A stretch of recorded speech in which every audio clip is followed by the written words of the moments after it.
Cuento 13. Lo que sucedió a un hombre que cazaba perdices. Hablaba otra vez el conde Lucanor con Patronio, su consejero, y le dijo: Patronio, algunos nobles muy poderosos y otros que lo son menos, a veces, hacen daño a mis tierras o a mis vasallos, pero, cuando nos encontramos, se excusan por ello, diciéndome que lo hicieron obligados por la necesidad, sintiéndolo muchísimo y sin poder evitarlo. Como yo quisiera saber lo que debo hacer en tales circunstancias, os ruego que me deis vuestra opinión sobre este asunto. Señor conde Lucanor, dijo Patronio, lo que me habéis contado, y sobre lo cual me pedís consejo, se parece mucho a lo que ocurrió a un hombre que cazaba perdices. El conde le pidió que se lo contase.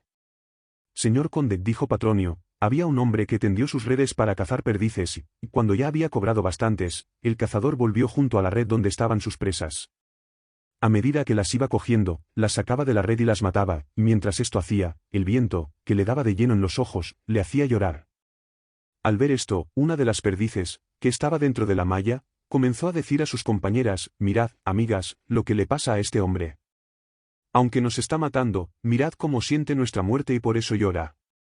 Pero otra perdiz que estaba revoloteando por allí, que por ser más vieja y más sabia que la otra no había caído en la red, le respondió: amiga, doy gracias a Dios porque me he salvado de la red y ahora le pido que nos salve a todas mis amigas y a mí de un hombre que busca nuestra muerte, aunque dé a entender con lágrimas que lo siente mucho. Vos, señor conde Lucanor, evitad siempre al que os hace daño, aunque os dé a entender que lo siente mucho, pero si alguno os perjudica, no buscando vuestra deshonra, y el daño no es muy grave para vos, si se trata de una persona a la que estéis agradecido, que además lo ha hecho forzada por las circunstancias, os aconsejo que no le concedáis demasiada importancia, aunque debéis procurar que no se repita tan frecuentemente que llegue a dañar vuestro buen nombre o vuestros intereses. Pero si os perjudica voluntariamente, romped con él para que vuestros bienes y vuestra fama no se vean lesionados o perjudicados. El conde vio que este era un buen consejo que Patronio le daba, lo siguió y todo le fue bien. Y viendo don Juan que el cuento era bueno, lo mandó poner en este libro e hizo estos versos: a quien te haga mal, aunque sea a su pesar, busca siempre la forma de poderlo alejar. Cuento 14. Milagro que hizo Santo Domingo cuando predicó en el entierro de un comerciante. Otro día, hablando de sus asuntos el conde Lucanor con Patronio, le dijo: Patronio, algunos me aconsejan que reúna la mayor cantidad posible de dinero, y aún me dicen que esto me conviene más que ninguna otra cosa. Por eso os ruego que me deis vuestra opinión sobre este asunto. Señor conde, dijo Patronio, aunque a los grandes señores os sea necesario tener dinero en muchas ocasiones y sobre todo, para que nunca incumpláis vuestros deberes por su falta, no por eso podéis pensar en reunir solo dinero, abandonando otras obligaciones que tenéis con vuestros vasallos, así como las propias de vuestro estado y dignidad, pues si actuarais de ese modo podría sucederos lo que a un lombardo que vivió en Bolonia. El conde le preguntó qué le había sucedido. Señor conde, dijo Patronio, había en Bolonia un lombardo que acumuló grandes riquezas sin mirar nunca su procedencia, pues solo buscaba acrecentarlas día a día. El lombardo enfermó muy gravemente, y uno de sus amigos, cuando lo vio tan próximo a la muerte, le pidió que se confesara con Santo Domingo, que a la sazón estaba en Bolonia. El lombardo accedió a confesarse. Pero cuando llamaron al santo, éste vio que era voluntad del Señor que aquel mal hombre sufriese las penas que merecían sus culpas y, por eso, no fue, sino que mandó un fraile para confesarlo. Cuando los hijos del comerciante supieron que se había hecho llamar a Santo Domingo, se entristecieron, pensando que el buen santo mandaría a su padre devolver todos sus bienes a cambio de la salvación de su alma, por lo que de esta forma quedarían ellos en la miseria. Así, al llegar el fraile, le dijeron que su padre estaba con sudores y que lo llamarían cuando estuviera un poco mejor. Al poco, el padre perdió el habla y murió sin poder hacer lo más preciso para la salvación de su alma. Cuando al otro día lo llevaron a enterrar, pidieron a Santo Domingo que predicase en la ceremonia. Así lo hizo el santo, pero, cuando hubo de hablar sobre el difunto, citó estas palabras del Evangelio que dicen: Ubi est thesaurus tuus, ibi est suar tuum, que significan en romance: donde está tu tesoro, allí está tu corazón. Dicho esto, se dirigió a los presentes con estas palabras: hermanos, para que veáis que el Evangelio dice siempre la verdad, buscad el corazón de este hombre ya fallecido, aunque os afamo que no podréis encontrarlo dentro del cuerpo sino en el arca donde guardaba su tesoro. Empezaron a buscarle el corazón en el cuerpo, pero no lo encontraron allí, sino en el arca, como había asegurado el santo. El corazón estaba lleno de gusanos y olía peor que la cosa más podrida y hedionda del mundo. Y vos, señor conde Lucanor, aunque el dinero, como antes os he dicho, es bueno, procurad siempre dos cosas: conseguirlo por medios lícitos y honrados, y no desearlo tanto que os veáis obligado a hacer lo que no os convenga o que vaya en perjuicio de vuestra honra o de vuestros deberes, porque antes debéis intentar reunir un tesoro de buenas obras para lograr clemencia ante Dios y buena fama ante el mundo. Al conde le agradó mucho este consejo que Patronio le dio y obró según él y le fue muy bien. Y viendo don Juan que este cuento era muy bueno, lo hizo poner en este libro y compuso estos versos: amarás sobre todo el tesoro verdadero, despreciarás, en fin, el bien perecedero. Cuento 15. Lo que sucedió a don Lorenzo Suárez en el sitio de Sevilla. Un día hablaba el conde Lucanor con Patronio, su consejero, de este modo: Patronio, cierta vez tuve como enemigo a un rey muy poderoso, y, cuando la guerra ya había durado mucho, vimos que nos era más conveniente firmar un pacto. Aunque ahora nos consideramos aliados y no existen conflictos entre nosotros, siempre recelamos el uno del otro. Además, gente de su bando e incluso del mío me llenan de temor, pues dicen que aquel rey busca una excusa para atacarme. Por vuestra lealtad y buen entendimiento, os ruego que me aconsejéis lo que debo hacer en este caso. Señor conde Lucanor, dijo Patronio, este es un consejo muy delicado por varias razones, pues cualquiera que busque poneros en un apuro lo podrá hacer muy fácilmente, porque aunque os dé a entender que intenta serviros, avisaros del peligro y poneros en guardia contra él, aunque parezca sentir vuestro daño, siempre podrá haceros sospechar de vuestro aliado.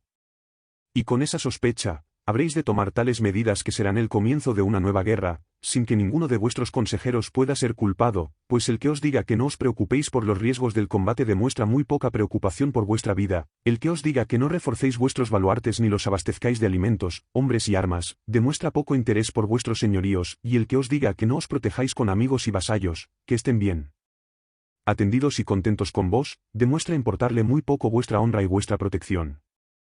Sabed, además, que es muy peligroso no hacer estas cosas, pero si se hacen pueden ser el inicio de nuevos alborotos y desórdenes. Con todo, como me pedís mi opinión sobre este asunto tan delicado, me gustaría que supierais lo que le sucedió a un buen caballero. El conde le pidió que se lo contara.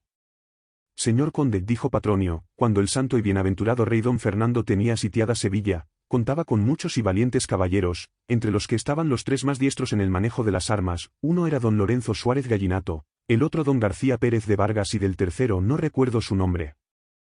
Los tres discutieron un día sobre quién de ellos era el mejor y más hábil. Como no llegaron a un acuerdo, decidieron armarse muy bien los tres y llegar a las murallas de Sevilla para golpear con sus lanzas las puertas de la ciudad. Al día siguiente, por la mañana, los tres se pusieron sus armaduras y se dirigieron a la ciudad. Cuando los moros que vigilaban murallas y torres vieron que solo se trataba de tres caballeros cristianos, pensaron que serían mensajeros y ninguno les atacó, por lo cual los tres caballeros pasaron el puente, la barbacana, llegaron a las puertas de la ciudad y las golpearon con la punta de sus lanzas. Hecho esto, volvieron las riendas y regresaron junto al ejército. Al ver los moros que no traían ningún mensaje, se sintieron humillados y quisieron salir tras ellos, pero, al abrir los musulmanes las puertas de la muralla, los tres caballeros, que se volvían despacio, estaban ya bastante lejanos. De la ciudad salieron en su persecución más de 1500 jinetes, así como más de 20.000 infantes. Cuando los tres caballeros vieron que eran perseguidos, volvieron sus caballos contra sus enemigos y los esperaron. Al acercarse más los moros, aquel caballero, cuyo nombre he olvidado, se lanzó contra ellos y empezó a luchar valientemente, mientras que don Lorenzo Suárez y don García Pérez estaban sin intervenir. Al aproximarse más Suárez seguía sin combatir, cosa que solo hizo cuando los moros lo atacaron, pero entonces se metió entre sus enemigos y comenzó a hacer cosas sorprendentes y heroicas con sus armas. Cuando desde el campamento vieron a los tres caballeros enfrentarse a los moros, salieron en su ayuda. Aunque los tres pasaron momentos muy peligrosos y recibieron numerosas heridas, Dios no quiso que muriera ninguno de ellos. Tan grande fue la batalla entre moros y cristianos que el rey don Fernando hubo de ponerse al frente de su ejército, que resultó vencedor. Cuando el rey volvió a su tienda, mandó prender a los tres caballeros diciendo que merecían la muerte por haber cometido tal locura, pues hicieron que el ejército entrase en combate sin orden del rey y arriesgaron la vida propia inútilmente. Pero luego, ante las súplicas de los más ilustres capitanes, el rey mandó soltar a los tres que os he dicho. Al saber el monarca la discusión que habían mantenido y sus consecuencias, convocó a los más nobles caballeros para decidir quién había sido el más valiente. Una vez reunidos, mantuvieron una fuerte polémica, pues unos decían que había demostrado mayor arrojo el que atacó a los moros el primero, otros que el segundo y otros lo decían del tercero. Cada uno defendía sus opiniones con tales argumentos que todos parecían tener razón. Y, en verdad, tan heroicamente se habían portado que cualquiera podría ser tenido como el más valiente, pero al acabar la discusión acordaron lo siguiente: sí, en caso de que hubieran sido menos, Los moros que les habían atacado hubieran podido ser vencidos solo por el valor y el esfuerzo de los 3 caballeros, el primero en enfrentarse a ellos sería el mejor, pues comenzó algo que podría ser acabado, pero si los enemigos eran tan numerosos que ellos 3 no podían, el primero en atacarlos no lo hizo impulsado por su valor, sino porque la vergüenza le impedía abandonar el campo y huir, más como la huida era imposible, la falta de serenidad ante un miedo muy intenso le hizo comenzar su ataque. Al segundo en atacar, que supo dominar su miedo más tiempo, lo consideraron más valiente. Más a don Lorenzo Suárez, que en ningún momento se dejó dominar por el miedo y esperó a que los moros le atacaran, lo creyeron el más valiente de los 3.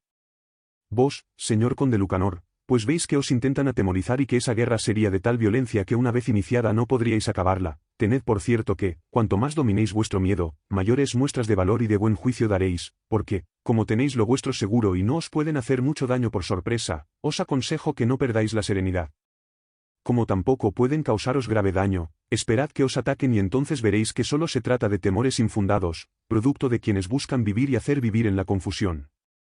Pensad también, señor conde, que tanto esos amigos vuestros como los de aquel poderoso señor no desean la paz ni la guerra, para la cual carecen de recursos, sino solamente el alboroto y el desorden, durante los cuales puedan robar y atacar vuestras tierras y coaccionaros a vos y a los vuestros para quitaros lo que tenéis y lo que no tenéis, pues no temerán que los castiguéis por cuanto mal os hagan. Por lo cual, aunque vuestros enemigos urdan o hagan algo contra vos, al quedar ellos como culpables de la nueva contienda, conseguiréis doble triunfo, primero, porque Dios estará con vos, y su ayuda es muy necesaria en tales cosas, segundo, porque todo el mundo verá que tenéis razón al obrar así. Además, si no hacéis lo que no debéis, ¿acaso no se levante el otro contra vos? Viviréis en paz y haréis servicio a Dios y beneficio a los buenos, sin buscar vuestro daño por complacer a quienes os desean perjudicar, a los cuales tampoco les importaría el mal que pudieran causar a vuestra vida o hacienda. Al conde le gustó mucho este consejo que le dio Patronio, siguió sus enseñanzas y le fue muy bien. Y como don Juan comprendió que este cuento era muy bueno, lo mandó a escribir en este libro e hizo estos versos que dicen así: movidos por el temor, no decidáis atacar, que siempre sabe vencer quien siempre sabe esperar. Cuento 16. La respuesta que le dio el conde Fernán González a Nuño Laínez, su pariente. Conde Lucanor hablaba un día con Patronio de este modo: Patronio, como bien sabéis, yo ya no soy joven y, además, he pasado muchos trabajos y dificultades en mi vida. Sinceramente os digo que ahora querría descansar y dedicarme a la caza, olvidándome de preocupaciones y tareas más pesadas, como sé que siempre me habéis aconsejado con mucho acierto, os ruego que me digáis lo que más me conviene hacer. Señor conde, dijo Patronio, aunque no os falta razón en lo que me decís, me gustaría que supieseis lo que contestó una vez el conde Fernán González a Nuño Laínez. El conde le pidió que le contase lo que entre ellos había ocurrido. Señor conde, dijo Patronio, el conde Fernán González vivía en Burgos, después de haber luchado muy duramente por defender su tierra. Una vez que estaba allí más sosegado y en paz, le dijo Nuño Laínez que ya le convenía alejarse de tantas disputas y contiendas, para descanso suyo y de sus gentes. Le respondió el conde que nadie del mundo desearía tanto como el descansar y disfrutar de la paz si pudiera, pero bien sabía don Nuño que estaban en guerra con los moros, con los leoneses y con los navarros, por lo que, si ellos se dedicaban al ocio, sus contrarios les atacarían enseguida, y si se marcharan de caza con buenas aves de cetrería, siguiendo el cauce del Arlanzón, montados en buenas mulas gordas, sin mantener la defensa de sus tierras, bien lo podrían hacer, pero les sucedería. Como dice el antiguo refrán, murió el hombre y murió su nombre. Mas sí, por el contrario, queremos olvidar las comodidades y nos esforzamos por defender este joven reino y acrecentar nuestra honra, dirán cuando muramos, murió el hombre, pero no murió su nombre. Y como hemos de morir, felices o desgraciados, no me parece que sea bueno dejar de hacer, por preferir el descanso y los placeres, lo que después de muertos mantiene viva la buena fama de nuestros hechos y gestas. A vos, señor conde, pues sabéis que habéis de morir, nunca podré aconsejaros que, por buscar placeres y descanso, dejéis de hacer lo que corresponde a vuestro estado, para que así, una vez muerto vos, viva siempre la fama de vuestras grandes empresas. Al conde le gustó mucho este consejo de Patronio, lo siguió y le fue muy bien. Y como don Juan comprendió que se trataba de un cuento muy bueno, lo mandó a escribir en este libro e hizo los versos que dicen así: si por descanso y placeres la buena fama perdemos, al término de la vida deshonrados quedaremos. Cuento 17. Lo que sucedió a un hombre con otro que lo convidó a comer. Otra vez hablaba el conde Lucanor con Patronio, su consejero, y le dijo: Patronio, ha venido un hombre y me ha dicho que hará una cosa muy provechosa para mí, pero, al decírmelo, pensé que su ofrecimiento era tan débil que preferiría el que no lo aceptase. Yo pienso que, por una parte, me interesaría mucho hacer lo que me sugiere, aunque tengo reparos para aceptar su oferta, pues creo que me la ha hecho solo por cumplir. Como sois de tan buen juicio, os ruego que me digáis lo que os parece que deba hacer en este caso. Señor conde Lucanor, dijo Patronio, para que hagáis en esto lo que me parece más favorable para vos, me gustaría mucho que supierais lo que sucedió a un hombre con otro que le convidó a comer. El conde le rogó que le contase lo que entre ellos había ocurrido. Señor conde Lucanor, dijo Patronio, había un hombre honrado que había sido muy rico pero se había arruinado totalmente, y le resultaba muy vergonzoso y humillante pedir ayuda a sus amigos para poder comer. Por esta razón pasaba muchas veces pobreza y hambre. Un día estaba muy preocupado, pues no tenía nada para comer, y acertó a pasar por la casa de un conocido suyo que estaba comiendo. Cuando su amigo lo vio pasar, le dijo por simple cortesía si aceptaba comer con él. El hombre honrado, movido por tanta necesidad, le dijo, después de lavarse las manos, con mucho gusto, amigo mío, porque tanto me habéis pedido e insistido para que coma con vos, que os haría una grave descortesía si rechazara vuestro amistoso y cálido ofrecimiento. Dicho esto, se sentó a comer, sació su hambre y quedó más contento. Al poco, Dios le fue propicio y lo sacó de aquella miseria en que vivía. Vos, señor conde Lucanor, como juzgáis que lo que ese hombre os ofrece es muy provechoso para vos, simulad que aceptáis por darle gusto, sin pensar que lo hace por cumplir, y no esperéis a que insista mucho más, pues podría ser que no os renovara su ofrecimiento y entonces sería humillante para vos pedirle lo que ahora os ofrece. El conde lo vio bien y pensó que era un buen consejo, obró según él y le resultó de gran provecho. Y viendo don Juan que el cuento era muy útil, lo mandó escribir en este libro e hizo estos versos: cuando tu provecho pudieras encontrar no debieras hacerte mucho de rogar. Cuento 18. Lo que sucedió a don Pedro Meléndez de Valdés cuando se rompió una pierna. Otro día hablaba el conde Lucanor con Patronio, su consejero, y le dijo: Patronio, como vos sabéis, estoy en litigio con un señor, vecino mío y muy poderoso. Ambos hemos acordado ir a una villa y el que primero llegue se quedará con ella, pero el otro la perderá. Sabéis también que ya está preparada toda mi gente y que, si yo fuese el primero, con la ayuda de Dios, estoy seguro de que conseguiría mucha honra y gran provecho, pero como no estoy muy sano, veo que no puedo hacerlo y por eso estoy muy preocupado, y, aunque perder esa villa me duele mucho, sinceramente os digo que para mí será peor que él acreciente su poder y su honra. Por la confianza que tengo en vos, os ruego que me digáis lo que en estas circunstancias debo hacer. Señor conde Lucanor, dijo Patronio, aunque tenéis razón al lamentaros, para que en casos como este hagáis siempre lo mejor, me gustaría que supierais lo que le sucedió a don Pedro Meléndez de Valdés. El conde pidió que le contara lo sucedido. Señor conde Lucanor, dijo Patronio, era don Pedro Meléndez de Valdés un caballero distinguido del reino de León, que, cuando tenía una contrariedad, siempre decía así: bendito sea Dios, pero pues él lo ha hecho será por mi bien. Y debéis saber que don Pedro Meléndez era consejero del rey de León y privado suyo, por lo cual sus enemigos, movidos por la envidia, lo acusaron ante el rey de crímenes tan graves que el monarca decidió mandarle matar inmediatamente. Sabed que quienes lo habían de matar lo estaban esperando a media legua de su casa. Cuando don Pedro Meléndez fue a coger su caballo para ir junto al rey, cayó por una escalera y se rompió una pierna, por lo cual sus sirvientes y acompañantes se sintieron muy disgustados y empezaron a echarle en cara su confianza en Dios, diciéndole: vaya, don Pedro Meléndez. Vos, que decís que lo que Dios hace es siempre por vuestro bien, tomad el que Dios ahora os envía. Pero él les dijo que estuvieran seguros de que, aunque esta desgracia les molestara mucho, ya verían cómo era por su bien, pues Dios la había mandado. Y por mucho que insistieron, no pudieron cambiar su actitud. Los que le esperaban para darle muerte por orden del rey, cuando vieron que don Pedro no llegaba y se enteraron de lo sucedido, volvieron a palacio y allí contaron al rey porque sus órdenes no se habían cumplido. Durante mucho tiempo estuvo don Pedro Meléndez sin poder cabalgar y en este tiempo supo el rey que las acusaciones contra don Pedro eran totalmente falsas, por lo cual hizo prender a sus calumniadores. Luego fue a visitar a don Pedro, le contó las infamias que habían levantado contra él, su resolución de darle muerte, y, finalmente, le pidió perdón por los errores que había cometido y le concedió nuevos honores y mercedes para compensarle. Después mandó ejecutar en su presencia a quienes falsamente habían acusado a don Pedro. Y así libró Dios a don Pedro Meléndez de perder la fama y aun la propia vida, resultando ciertas las palabras que solía decir: lo que Dios nos envía siempre es lo mejor.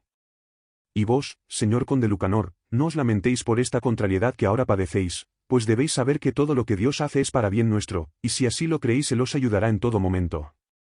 Pero debéis saber, además, que las cosas que nos suceden son de dos clases: unas las podemos remediar cuando ocurren, otras no tienen solución alguna. en las primeras debemos hacer cuanto podamos para hallar una solución, sin dejarlo todo en las manos de la providencia o de la suerte, porque esto sería tentar a Dios, ya que, al tener el hombre entendimiento y razón, ha de intentar remediar cuantas contrariedades y desdichas le puedan sobrevenir. Sin embargo, en las cosas en que no es posible poner remedio, debemos pensar que, al ocurrir por voluntad de Dios, será por nuestro bien. Como esa enfermedad de la que me habláis es de las cosas que Dios manda y que no podemos remediar, pensad que, si viene de Él, será lo mejor que pueda ocurriros, que ya Dios dispondrá que todo salga como deseáis. El conde pensó que Patronio le decía la verdad y le daba un buen consejo, obró así y le fue muy bien. Y como don Juan vio que este era un buen cuento, lo hizo escribir en este libro e hizo los versos que dicen así: no te quejes por lo que Dios hiciere, pues será por tu bien cuando Él quisiere. Cuento 19. Lo que sucedió a los cuervos con los búhos. Hablaba otro día el conde Lucanor con Patronio, su consejero, y le dijo: Patronio, estoy en lucha con un enemigo muy poderoso, que tenía en su casa a un pariente que se había criado con él y a quien había favorecido muchas veces. Una vez, por una disputa entre ellos, mi enemigo causó graves daños y deshonró a su pariente que, aunque le estaba muy obligado, pensando en aquellas ofensas y buscando la forma de vengarse, desea aliarse conmigo.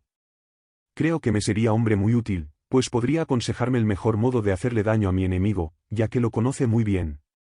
Por la gran confianza que me merecéis y por vuestro buen sentido, os ruego que me aconsejéis el modo de solucionar esta duda.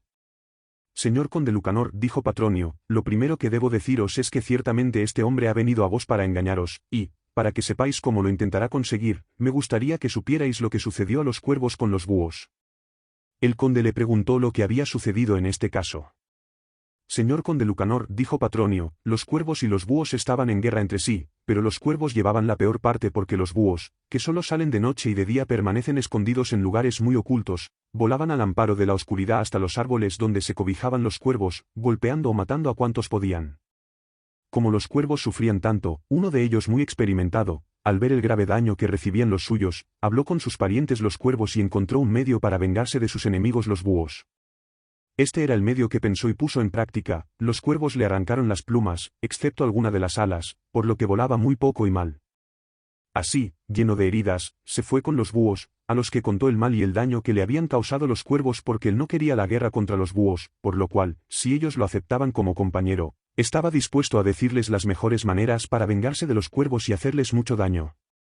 Los búhos, al oírlo, se pusieron contentos porque pensaban que con este aliado podrían derrotar a sus enemigos los cuervos, con lo cual empezaron a tratarlo muy bien y le hicieron partícipe de sus planes secretos y de sus proyectos para la lucha. Sin embargo, había entre los búhos uno que era muy viejo y que tenía mucha experiencia que, cuando se enteró de lo del cuervo, descubrió el engaño que les preparaba y fue a explicárselo al cabecilla de los búhos, diciéndole que, con toda seguridad, aquel cuervo se les había unido para conocer sus planes y preparar su derrota, por lo que debía alejarlo de allí inmediatamente. Pero este experimentado búho no consiguió que sus hermanos le hicieran caso, por lo cual, al ver que no lo creían, se alejó de ellos y se fue a vivir a un lugar donde los cuervos no pudieran encontrarlo. Los búhos, no obstante, siguieron confiando en el cuervo. Cuando le crecieron otra vez las plumas, dijo a los búhos que, pues ya podía volar, iría en busca de los cuervos para decirles dónde estaban y, de esta manera, reunidos todos los búhos, podrían acabar con sus enemigos los cuervos, cosa que les agradó mucho. Al llegar el cuervo donde estaban sus hermanos, se juntaron todos y como sabían los planes de los búhos, los atacaron de día, cuando ellos no vuelan y están tranquilos y sin recelo, y destrozaron y mataron a tantos búhos que los cuervos quedaron como únicos vencedores. Así les sucedió a los búhos, por fiarse del cuervo que es, por naturaleza enemigo suyo. Vos, señor conde Lucanor, pues sabéis que este hombre que quiere aliarse con vos debe vasallaje a vuestro enemigo, por lo cual él y toda su familia son vuestros enemigos también, os aconsejo que lo apartéis de vuestra compañía porque es seguro que pretende engañaros y busca vuestro mal. Pero si él os quiere servir desde fuera de vuestras tierras, de modo que nunca conozca vuestros planes ni pueda perjudicaros y verdaderamente hiciera tanto daño a aquel enemigo vuestro que nunca pudiera hacer las paces con él, entonces podréis confiar en ese pariente despechado, haciéndolo siempre con cautela para que no os pueda resultar peligroso. El conde pensó que este era un buen consejo, obró según él y le fue muy provechoso. Y como don Juan comprendió que se trataba de un cuento muy bueno, lo mandó escribir en este libro e hizo estos versos que dicen así: al que antes tu enemigo solía ser ni en nada ni nunca le debes creer. Cuento 20. Lo que sucedió a un rey con un hombre que le dijo que sabía hacer oro. Un día, hablaba el conde Lucanor con Patronio, su consejero, de este modo: Patronio, un hombre ha venido a verme y me ha dicho que puede proporcionarme muchas riquezas y gran honra, aunque para esto debería yo darle algún dinero para que comience su labor, que, una vez acabada, puede reportarme el 10 por 1. Por el buen juicio que Dios puso en vos, os ruego que me aconsejéis lo que debo hacer en este asunto. Señor conde, dijo Patronio, para que hagáis en esto lo que más os conviene, me gustaría contaros lo que sucedió a un rey con un hombre que le dijo que sabía hacer oro. El conde le preguntó lo que había ocurrido. Señor conde Lucanor, dijo Patronio, había un pícaro que era muy pobre y ambicionaba ser rico para salir de su pobreza. Aquel pícaro se enteró de que un rey poco juicioso era muy aficionado a la alquimia, para hacer oro. Por ello, el pícaro tomó 100 doblas de oro, las partió en trozos muy pequeños y los mezcló con otras cosas varias, haciendo así 100 bolas, cada una de las cuales pesaba una dobla de oro más las cosas que le había añadido. Disfrazado el pícaro con ropas de persona seria y respetable, cogió las bolas, las metió en una bolsa, se marchó a la ciudad donde vivía el rey y allí las vendió a un especiero, que le preguntó la utilidad de aquellas bolas. El pícaro respondió que servían para muchas cosas y, sobre todo, para hacer alquimia. Después se las vendió por 2 o 3 doblas. El especiero quiso saber el nombre de las bolitas, contestándole el pícaro que se llamaban tabardíe. El pícaro vivió algún tiempo en aquella ciudad, llevando una vida muy recogida, pero diciendo a unos y a otros, como en secreto, que sabía hacer oro. Cuando estas noticias llegaron al rey, lo mandó llamar y le preguntó si era verdad cuanto se decía de él. El pícaro, aunque al principio no quería reconocerlo diciendo que él no podía hacer oro, al final le dio a entender que sí era capaz, pero aconsejó al rey que en este asunto no debía fiarse de nadie ni arriesgar mucho dinero. No obstante, siguió diciendo el pícaro, si el rey se lo autorizaba, haría una demostración ante él para enseñarle lo poco que sabía de aquella ciencia.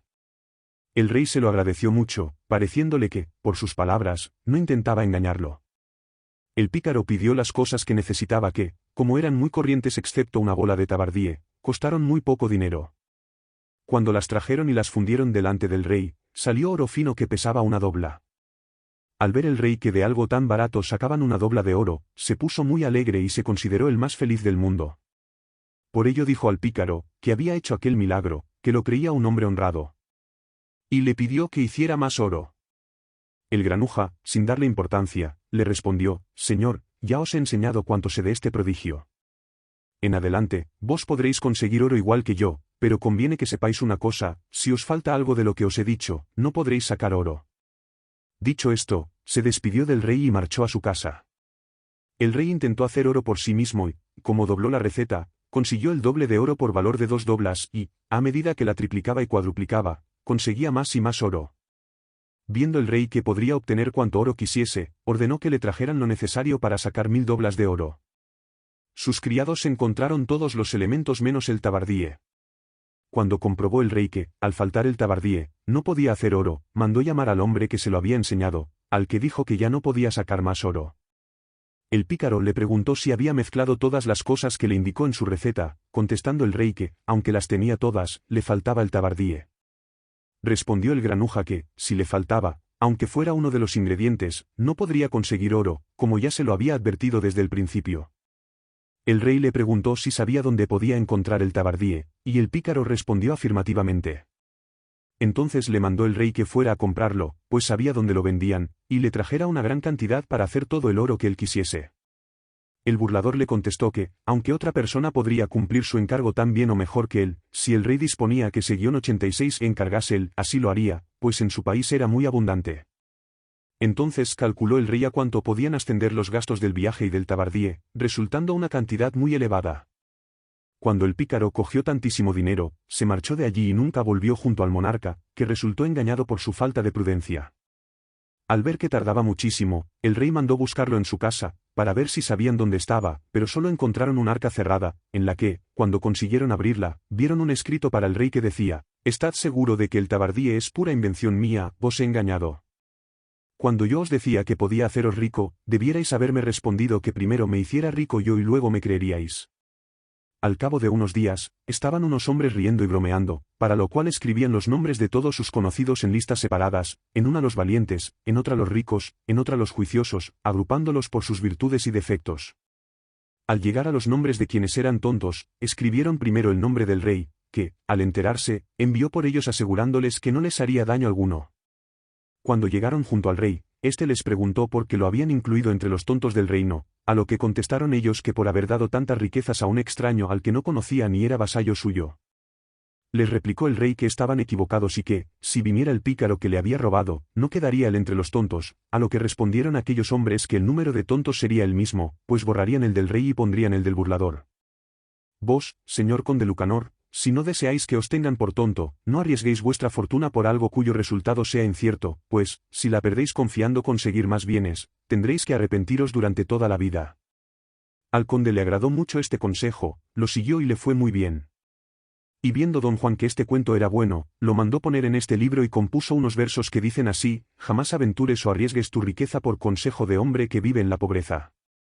Cuento 21. Lo que sucedió a un rey joven con un filósofo a quien su padre lo había encomendado. Otra vez, hablando el conde Lucanor con Patronio, su consejero, le dijo: Patronio, yo tenía un pariente a quien quería mucho, y a su muerte dejó un hijo muy pequeño, que se ha criado conmigo. Por la gratitud y el cariño que siempre tuve a su padre, y también porque espero que él me ayude cuando su edad se lo permita, sabe Dios que lo quiero como a un hijo.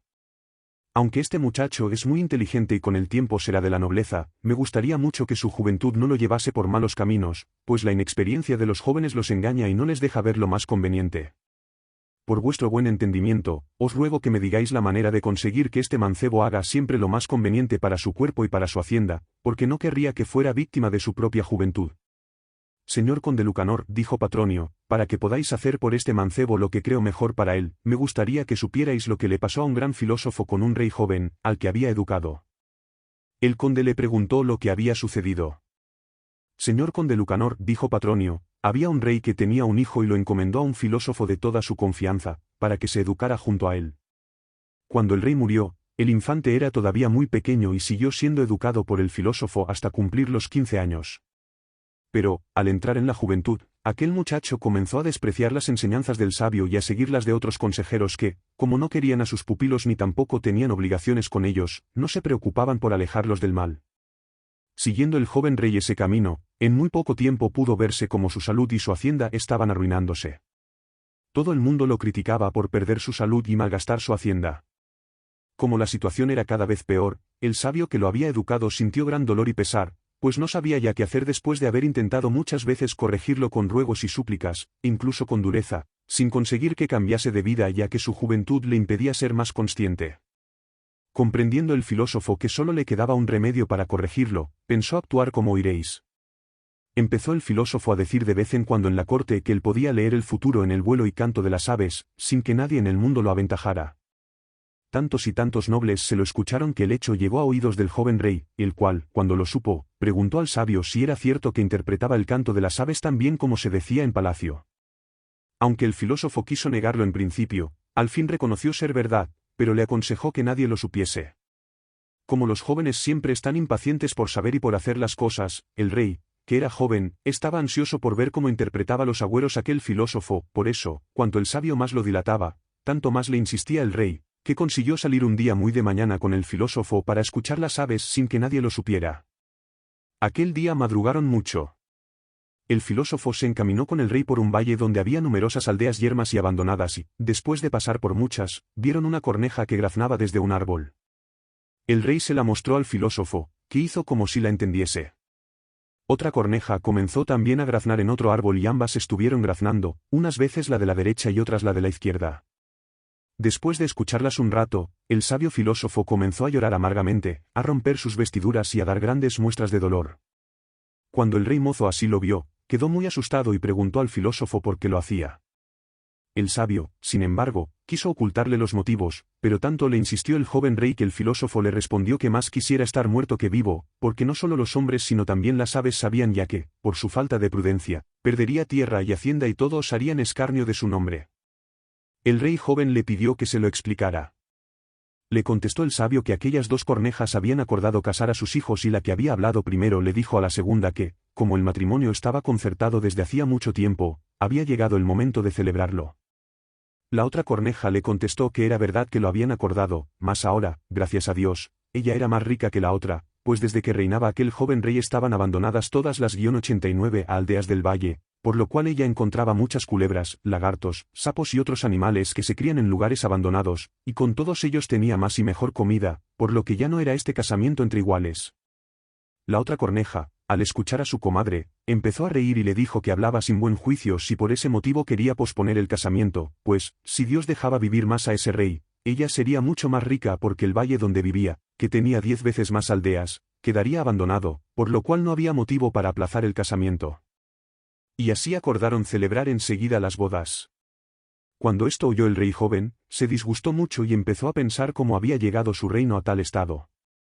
Viendo el filósofo la tristeza y la preocupación del rey y que verdaderamente quería enmendarse, le dio muy sabios consejos, de manera que en muy poco tiempo el rey cambió de vida mejorando así su reino y su propia salud.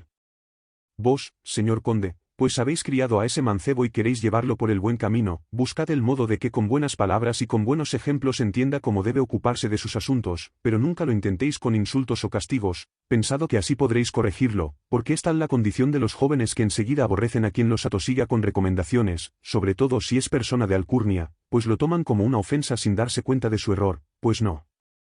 Hay mejor amigo que quien amonesta a los jóvenes para que no busquen su propio daño, aunque ellos no lo entienden así y se dan por ofendidos. Si os portáis duramente con él, nacerá entre los dos tanta antipatía que solo os reportará perjuicios en adelante. Al conde le agradó mucho este consejo de Patronio, obró según él y le fue muy bien. Y como a don Juan le gustó mucho este cuento, lo mandó poner en este libro e hizo los versos que dicen así: no amonestes al joven con dureza, muéstrale su camino con franqueza. Cuento 33. Lo que sucedió al león y al toro. Hablaba otra vez el conde Lucanor con Patronio, su consejero, y le dijo así: Patronio, tengo un amigo muy poderoso y muy ilustre, del que hasta ahora solo he recibido favores, pero me dicen que no solo he perdido su estimación, sino que, además, busca motivos para venir contra mí. Por eso tengo dos grandes preocupaciones: si se levanta contra mí, me puede ser muy perjudicial y si, por otra parte, descubre mis sospechas y mi alejamiento, él hará otro tanto, por lo cual nuestras desavenencias irán en aumento y romperemos nuestra amistad. Por la gran confianza que siempre me habéis merecido, os ruego que me aconsejéis lo más prudente para mí en este asunto. Señor conde Lucanor, dijo Patronio, para que podáis evitaros todo eso, me gustaría que supierais lo que sucedió al león y al toro. El conde le rogó que se lo contara. Señor conde Lucanor, dijo Patronio, el león y el toro eran muy amigos y como los dos son muy fuertes y poderosos, dominaban y sometían a los demás animales, pues el león, ayudado por el toro, reinaba sobre todos los animales que comen carne, y el toro, con la ayuda del león, lo hacía sobre todos los que comen hierba. Cuando todos los animales comprendieron que el león y el toro los dominaban por la ayuda que se prestaban el uno al otro, y que ello les producía graves daños, hablaron entre sí para ver la forma de acabar con su tiranía. Vieron que, si lograban desavenir al león y al toro, podrían romper el yugo de su dominio, por lo cual los animales rogaron a la zorra y al carnero, que eran los privados del león y del toro respectivamente, que buscasen el medio de romper su alianza. La zorra y el carnero prometieron hacer cuanto pudiesen para conseguirlo. La zorra, consejera del león, pidió al oso, que es el animal más fuerte y poderoso de los que comen carne después del león, que le dijera a este como el toro hacía ya tiempo que buscaba hacerle mucho daño, por lo cual, y aunque no fuera verdad pues se lo habían dicho hacía ya varios días, debía estar precavido. Lo mismo dijo el carnero, consejero del toro, al caballo, que es el animal más fuerte entre los que se alimentan de hierba después del toro. El oso y el caballo dieron este aviso al león y al toro, que aunque no lo creyeron del todo, pues algo sospechaban de quienes eran casi tan fuertes como ellos, creyendo que buscaban su desavenencia, no por ello dejaron de sentir cierto recelo mutuo. Por lo cual, los dos, león y toro, hablaron con la zorra y con el carnero, que eran sus privados. Estos dijeron a sus señores que quizás el oso y el caballo les habían contado aquello para engañarlos, pero no obstante les aconsejaban observar bien dichos y hechos que de allí en adelante hicieran el león y el toro, para que cada uno obrase según lo que viera en el otro. Al oír esto, creció la sospecha entre el león y el toro, por lo que los demás animales, viendo que aquellos empezaban a recelar el uno del otro, empezaron a propagar abiertamente sus desconfianzas, que, sin duda, eran debidas a la mala intención que cada uno guardaba contra el otro. La zorra y el carnero, que solo buscaban su conveniencia como falsos consejeros y habían olvidado la lealtad que debían a sus señores, en lugar de decirles la verdad, los engañaron. Tantas veces previnieron al uno contra el otro que la amistad entre el león y el toro se trocó en mutua aversión. Los animales, al verlos así enemistados, pidieron una y otra vez a sus jefes que entrasen en guerra, aunque les daban a entender que solo miraban por sus intereses, buscaban los propios, haciendo y consiguiendo que todo el daño cayese sobre el león y el toro. Así acabó esta lucha, aunque el león hizo más daño al toro, disminuyendo mucho su poder y su autoridad, salió el tan debilitado que ya nunca pudo ejercer su dominio sobre los otros animales de su especie ni sobre los de otras distintas, ni cogerlos para sí como antes. Así, dado que el león y el toro no comprendieron que, gracias a su amistad y a la ayuda que se prestaban el uno al otro, eran respetados y temidos por el resto de los animales, y porque no supieron conservar su alianza, desoyendo los malos consejos que les daban quienes querían sacudirse su yugo y conseguir, en cambio, que fueran el león y el toro los sometidos, estos quedaron tan debilitados que, si antes eran ellos señores y dominadores, luego fueron ellos los sojuzgados. Vos, señor conde Lucanor, evitad que quienes os hacen sospechar de vuestro amigo consigan que rompáis con él, como hicieron los animales con el león y el toro. Por ello os aconsejo que, si ese amigo vuestro es persona leal y siempre os ha favorecido con buenas obras, dando pruebas de su lealtad, y si tenéis con él la misma confianza que con un buen hijo o con un buen hermano, no creáis nada que os digan en su contra. Por el contrario, será mejor que le digáis las críticas que os hagan de él, con la seguridad de que os contará las que le lleguen de vos, castigando además a quienes urdan esas mentiras para que otros no se atrevan a levantar falsos testimonios. Pero si se trata de una persona que cuenta con vuestra amistad solo por un tiempo, o por necesidad, o solo casualmente, no hagáis ni digáis nada que pueda llevarle a pensar que sospecháis de lo que podéis retirarle vuestro favor, más disimulad sus errores, que de ninguna manera podrá haceros tanto daño que no podáis prevenirlo con tiempo suficiente, como sería el que recibiríais si rompéis vuestra alianza por escuchar a los malos consejeros, como ocurrió en el cuento. Además, a ese amigo hacedle ver con buenas palabras cuán necesaria es la colaboración mutua y recíproca para él y para vos, así, haciéndole mercedes y favores y mostrándole vuestra buena disposición, no recelando de él sin motivo, no creyendo a los envidiosos y embusteros y demostrándole que tanto necesitáis su ayuda como en la vuestra, durará la amistad entre los dos y ninguno caerá en el error en que cayeron el león y el toro, lo que les llevó a perder todo su dominio sobre los demás animales. Al conde le gustó mucho este consejo de Patronio, obró de acuerdo con sus enseñanzas y le fue muy bien. Y viendo don Juan que el cuento era muy bueno, lo mandó escribir en este libro e hizo unos versos que dicen así: por dichos y por obras de algunos mentirosos, no rompas tu amistad con hombres provechosos. Cuento 23. Lo que hacen las hormigas para mantenerse. Otra vez hablaba el conde Lucanor con Patronio, su consejero, de este modo. Patronio, como todos saben y gracias a Dios, soy bastante rico. Algunos me aconsejan que, ¿cómo puedo hacerlo?, me olvide de preocupaciones y me dedique a descansar y a disfrutar de la buena mesa y del buen vino, pues tengo con qué mantenerme y aún puedo dejar muy ricos a mis herederos. Por vuestro buen juicio os ruego que me aconsejéis lo que debo hacer en este caso. Señor conde Lucanor, dijo Patronio, aunque el descanso y los placeres son buenos, para que hagáis en esto lo más provechoso, me gustaría mucho que supierais lo que hacen las hormigas para mantenerse. El conde le pidió que se lo contara y Patronio le dijo: Señor conde Lucanor, ya sabéis que diminutas son las hormigas y, aunque por su tamaño no cabría pensarlas muy inteligentes, veréis como cada año, en tiempo de siega y trilla, salen ellas de sus hormigueros y van a las eras, donde se aprovisionan de grano, que guardan luego en sus hormigueros. Cuando llegan las primeras lluvias, las hormigas sacan el trigo fuera, diciendo las gentes que lo hacen para que el grano se seque, sin darse cuenta de que están en un error al decir eso, pues bien sabéis vos que, cuando las hormigas sacan el grano por primera vez del hormiguero, es porque llegan las lluvias y comienza el invierno. Si ellas tuviesen que poner a secar el grano cada vez que llueve, trabajo tendrían, además de que no podrían esperar que el sol lo secara, ya que en invierno queda oculto tras las nubes y no calienta nada. Sin embargo, el verdadero motivo de que pongan a secar el grano la primera vez que llueve es este: las hormigas almacenan en sus graneros cuanto pueden solo una vez, y solo les preocupa que estén bien repletos.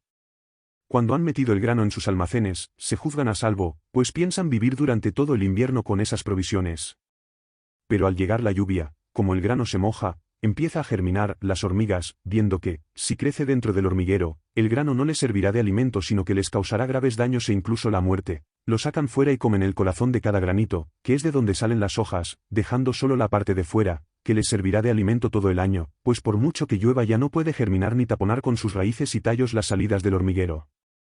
También veréis que, aunque tengan bastantes provisiones, siempre que hace buen tiempo salen al campo para recoger las pequeñas hierbecitas que encuentran, por si sus reservas no les permitieran pasar todo el invierno. Como veis, no quieren estar ociosas ni malgastar el tiempo de vida que Dios les concede, pues se pueden aprovechar de él. Vos, señor conde, si la hormiga, siendo tan pequeña, da tales muestras de inteligencia y tiene tal sentido de la previsión, debéis pensar que no existe motivo para que ninguna persona, sobre todo, las que tienen responsabilidades de gobierno y han de velar por sus grandes señoríos, quiera vivir siempre de lo que ganó. Pues por muchos que sean los bienes no durarán demasiado tiempo si cada día los gasta y nunca los repone. Además, eso parece que se haga por falta de valor y de energía para seguir en la lucha. Por tanto, debo aconsejar que, si queréis descansar y llevar una vida tranquila, lo hagáis teniendo presente vuestra propia dignidad y honra, y velando para que nada necesario os falte, ya que, si deseáis ser generoso y tenéis mucho que dar, no os faltarán ocasiones en que gastar para mayor honra vuestra. Al conde le agradó mucho este consejo que Patronio le dio, obró según él y le fue muy provechoso. Y como a don Juan le gustó el cuento, lo mandó poner en este libro e hizo unos versos que dicen así: no comas siempre de lo ganado, pues en penuria no morirás honrado. Cuento 24. Lo que sucedió a un rey que quería probar a sus 3 hijos. Un día hablaba el conde Lucanor con Patronio, su consejero, y le dijo: Patronio, en mi casa se crían y educan muchos mancebos, que son hijos de grandes señores o de simples hidalgos, y en los cuales puedo ver cualidades muy diferentes. Por vuestro buen juicio y hasta donde os sea posible, os ruego que me digáis quiénes de esos mancebos llegarán a ser hombres cabales. Señor conde, contestó Patronio, esto que me decís es difícil saberlo con certeza, pues no podemos conocer las cosas que están por venir y lo que preguntáis es cosa futura, por lo que no podemos saberlo con certidumbre, mas lo poco que de esto podemos intuir es por ciertos rasgos que aparecen en los jóvenes, tanto por dentro como por fuera. Así podemos observar por fuera que la cara, la postura, el color, la forma del cuerpo y de los miembros son un reflejo de la constitución de los órganos más importantes, como el corazón, el cerebro o el hígado. Aunque son señales, nada podemos saber por ellas con exactitud, pues pocas veces concuerdan estas, ya que, si unas apuntan una cualidad, otras indican la contraria. Con todo, las cosas suelen suceder según los indicios de estas señales. Los indicios más seguros son la cara, sobre todo, la mirada, así como la postura, que muy pocas veces nos engañan. No penséis que se llama apuesto al ser un hombre guapo o feo, pues muchos hombres son bellos y gentiles y no tienen apostura de hombre, y otros, que parecen feos, tienen mucha gracia y atractivo.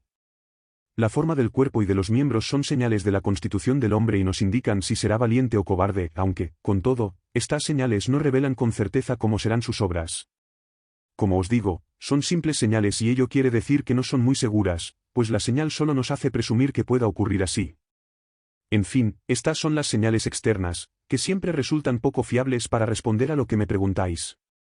Sin embargo, para conocer a los mancebos, son mucho más indicativas las señales interiores, y así me gustaría que supieseis cómo probó un rey moro a sus 3 hijos, para saber quién habría de ocupar el trono a su muerte. El conde le rogó que así lo hiciera. Señor conde Lucanor, dijo Patronio, un rey moro tenía 3 hijos, y como el padre puede dejar el trono al hijo que quiera, cuando se hizo viejo, los hombres más ilustres de su reino le rogaron que indicara cuál de sus 3 hijos le sucedería en el trono. El rey contestó que, pasado un mes, les daría la respuesta.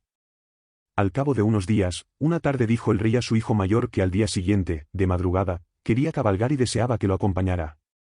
Aquella mañana, llegó el infante mayor a la cámara del rey, pero no tan pronto como su padre le había ordenado.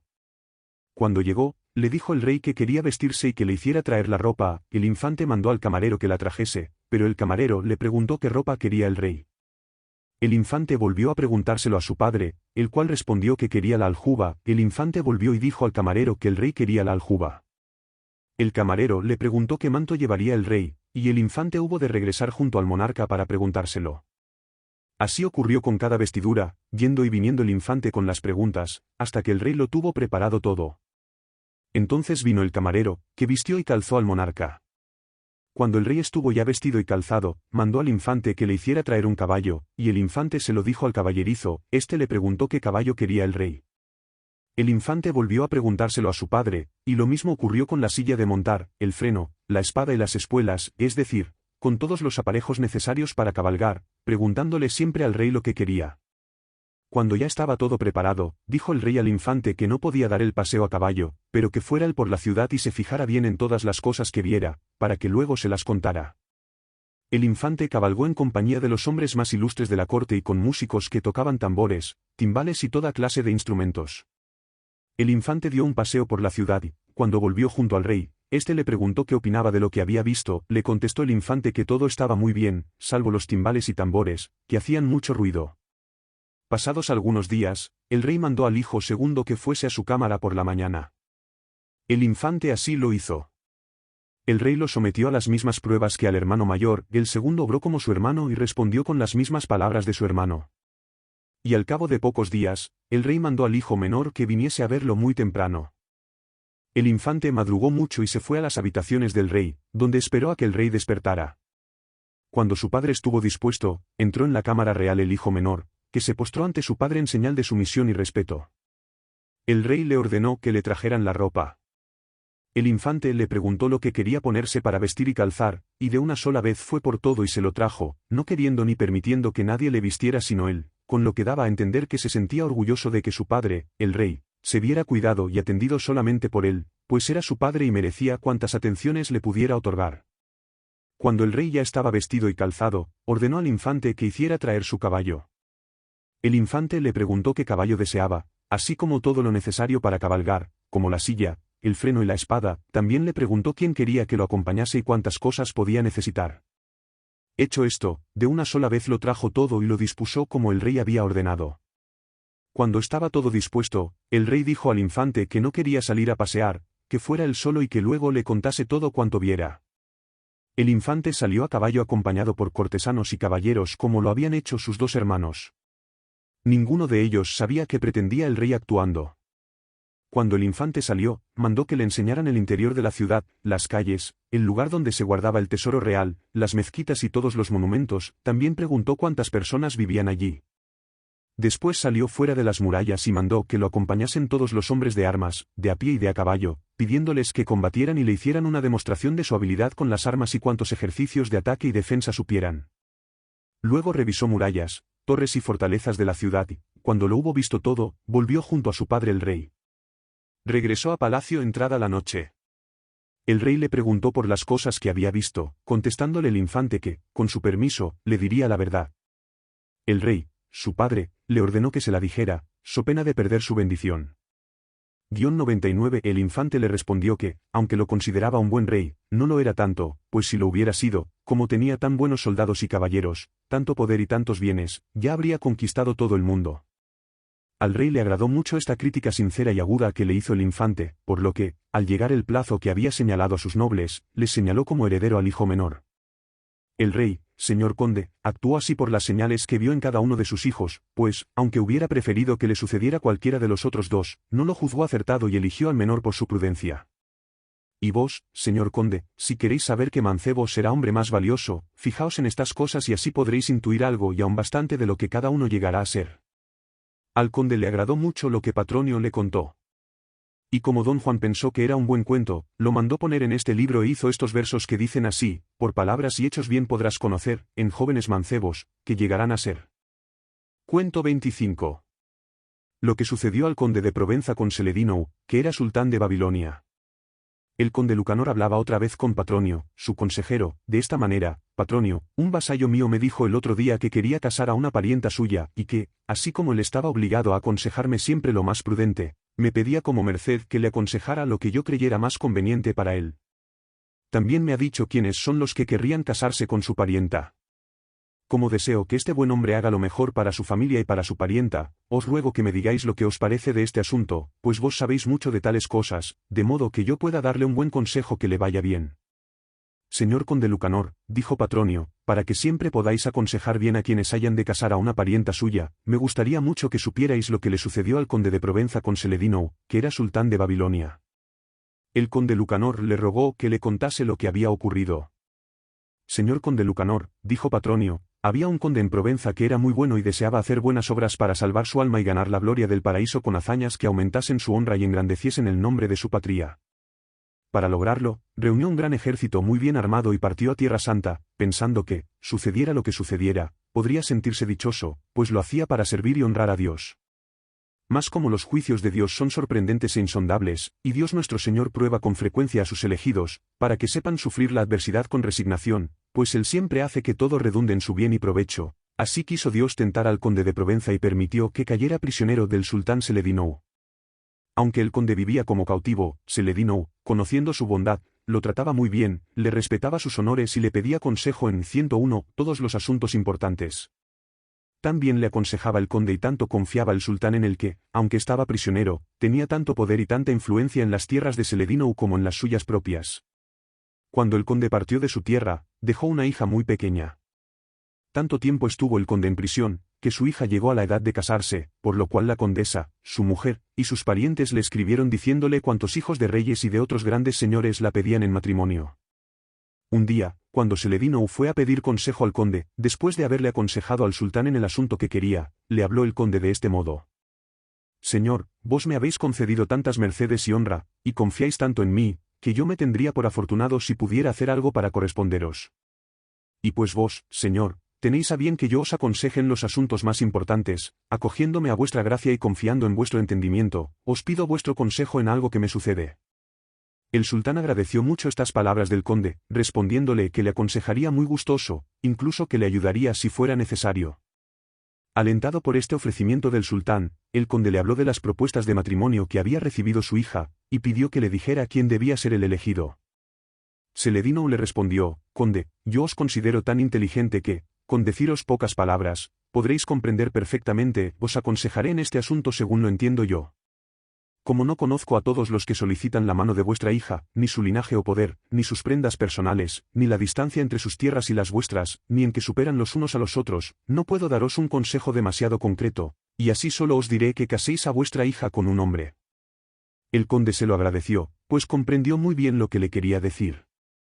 Luego escribió a su esposa y parientes, a los que refirió el consejo del sultán, y les dijo que averiguaran cuántos hidalgos había en sus tierras, cuáles eran sus costumbres, cualidades y virtudes, sin mirar sus riquezas o su poder, y que, por escrito, le dijeran también cómo eran los hijos de los reyes y de los grandes señores, así como los demás hidalgos que vivían allí y que la pedían en matrimonio.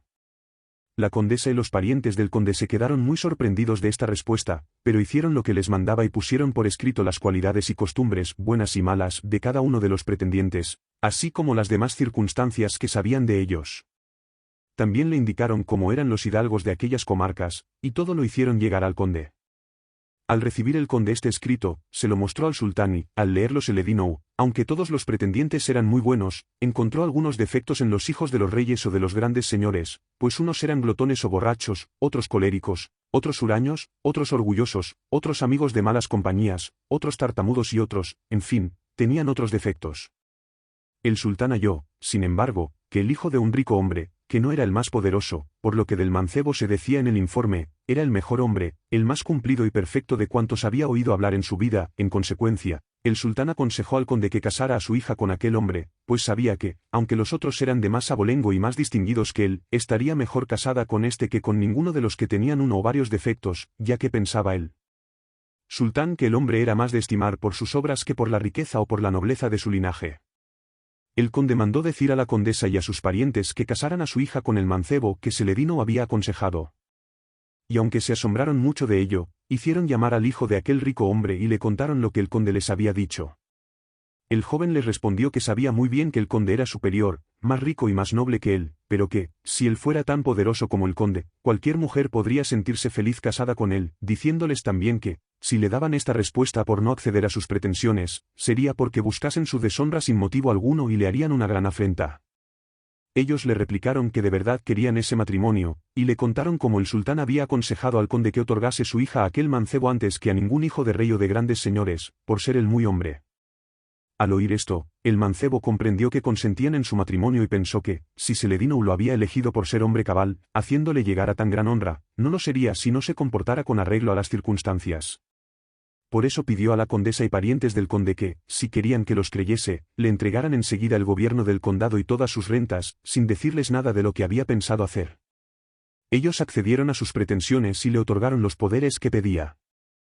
Él apartó una gran cantidad de dinero y, con mucho secreto, armó muchas galeras, guardándose una importante suma. Hecho todo esto, fijó la fecha para el casamiento. Celebraron las bodas con todo lujo y esplendor.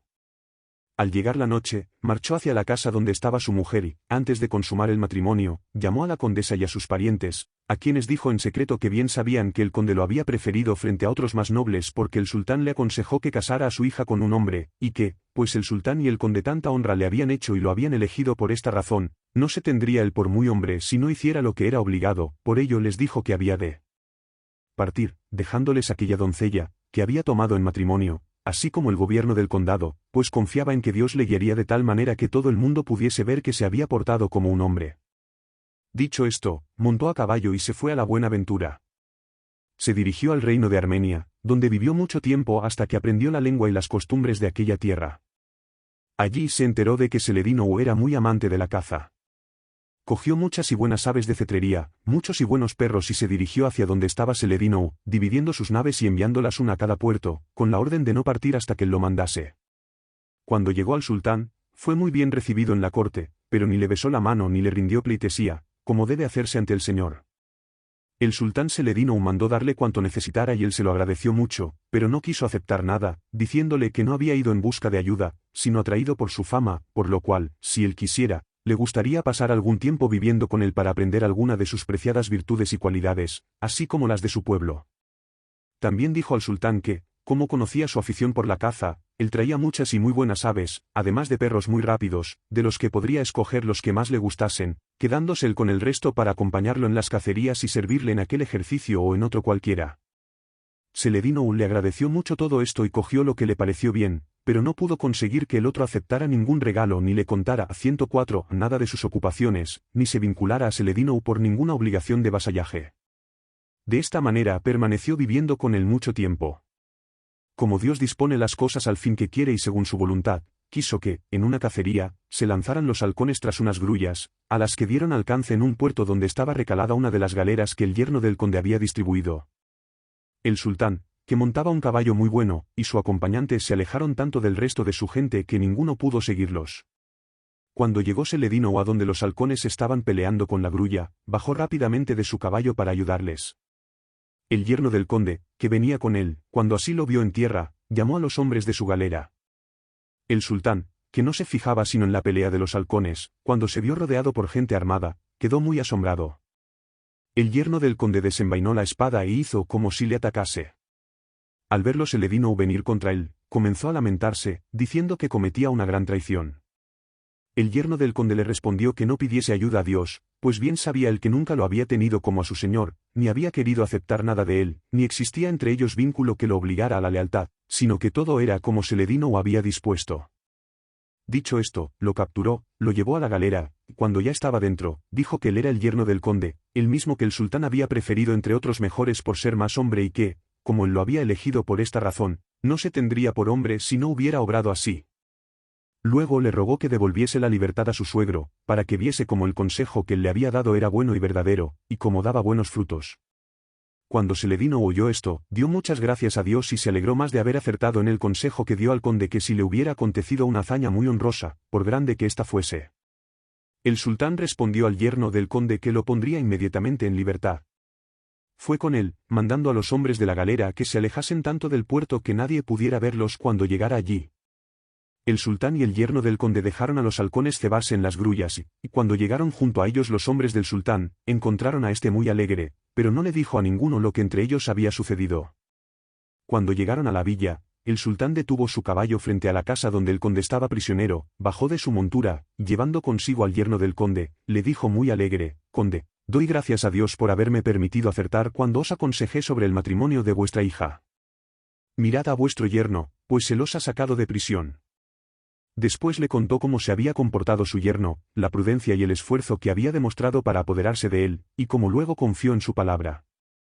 El sultán, el conde y cuantos estos supieron alabaron mucho el entendimiento, el esfuerzo y la lealtad del yerno del conde, así como las bondades de Seledino, y el conde dio gracias a Dios por haber dispuesto todo tan felizmente.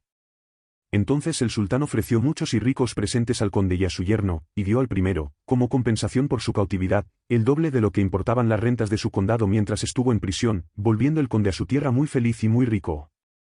Todo esto sucedió al conde por el buen consejo que le dio el sultán, al decirle que casara a su hija con un verdadero hombre. Y vos, señor conde Lucanor, pues debéis aconsejar a vuestro vasallo para que sepa con quién casar a su parienta, aconsejadle que cuide de que su futuro esposo sea, ante todo, un verdadero hombre, porque, si no lo es, por muy rico, hidalgo o distinguido que sea, nunca se tendrá por bien casada. También debéis saber que el hombre bueno acrecienta su honra, da honra a su linaje y aumenta sus bienes. Sabed también que, no por ser de alta estirpe o de gran nobleza, si el hombre no es esforzado y leal, podrá mantenerse en tal estado. Podría contaros muchas historias de hombres notables a quienes sus padres dejaron ricos y honrados, que, por no ser como debían, perdieron bienes y honores, aunque también los hubo que, de origen más modesto o de antepasados muy ilustres, aumentaron tanto su hacienda y su honra con su esfuerzo y valía que son más considerados por lo que ellos hicieron y consiguieron que por la nobleza de su estirpe. Tened por cierto que, tanto las ventajas como los inconvenientes, nacen de la propia condición del hombre, y no de su origen, por muy humilde que sea. Por ello os digo que lo más importante en los matrimonios son las costumbres, la inteligencia y la educación que tienen el hombre y la mujer. Sabed, por último, que tanto mejor y más provechoso será el casamiento, cuanto más distinguido sea el linaje, mayor la riqueza, más hermosa la postura y más estrecha la relación existente entre las dos familias. Al conde le agradaron mucho estos razonamientos que Patronio le hizo, y pensó que eran verdaderos. Y viendo don Juan que este cuento era muy bueno, lo hizo escribir en este libro e hizo los versos que dicen así: el verdadero hombre logra todo en su provecho, mas el que no lo es pierde siempre sus derechos. Cuento 26. Lo que sucedió al árbol de la mentira. Un día hablaba el conde Lucanor con Patronio, su consejero, y le dijo: Patronio, sabed que estoy muy pesaroso y en continua pelea con unos hombres que no me estiman, y son tan farsantes y tan embusteros que siempre mienten, tanto a mí como a quienes tratan. Dicen unas mentiras tan parecidas a la verdad que, si a ellos les resultan muy beneficiosas, a mí me causan gran daño, pues gracias a ellas aumentan su poder y levantan a la gente contra mí. Pensad que, si yo quisiera obrar como ellos, sabría hacerlo igual de bien, pero como la mentira es mala, nunca me he valido de ella. Por vuestro buen entendimiento os ruego que me aconsejéis el modo de actuar frente a estos hombres. Señor conde Lucanor, dijo Patronio, para que hagáis lo mejor y más beneficioso, me gustaría mucho contaros lo que sucedió a la verdad y la mentira. El conde le pidió que así lo hiciera. Señor conde Lucanor, dijo Patronio, la verdad y la mentira se pusieron a vivir juntas una vez. Pasado cierto tiempo, la mentira, que es muy inquieta, propuso a la verdad que plantaran un árbol, para que les diese fruta y poder disfrutar de su sombra en los días más calurosos.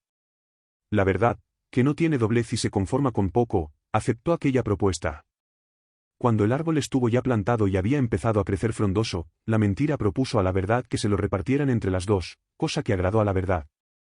La mentira, dándole a entender con razonamientos muy bellos y bien construidos que la raíz mantiene al árbol, le da vida, por ello, es la mejor parte y la de mayor provecho, aconsejó a la verdad que se quedara con las raíces, que viven bajo tierra, en tanto ella se contentaría con las ramitas que aún habían de salir y vivir por encima de la tierra, lo que sería un gran peligro, pues estarían a merced de los hombres, que las podrían cortar o pisar, cosa que también podrían hacer los animales y las aves.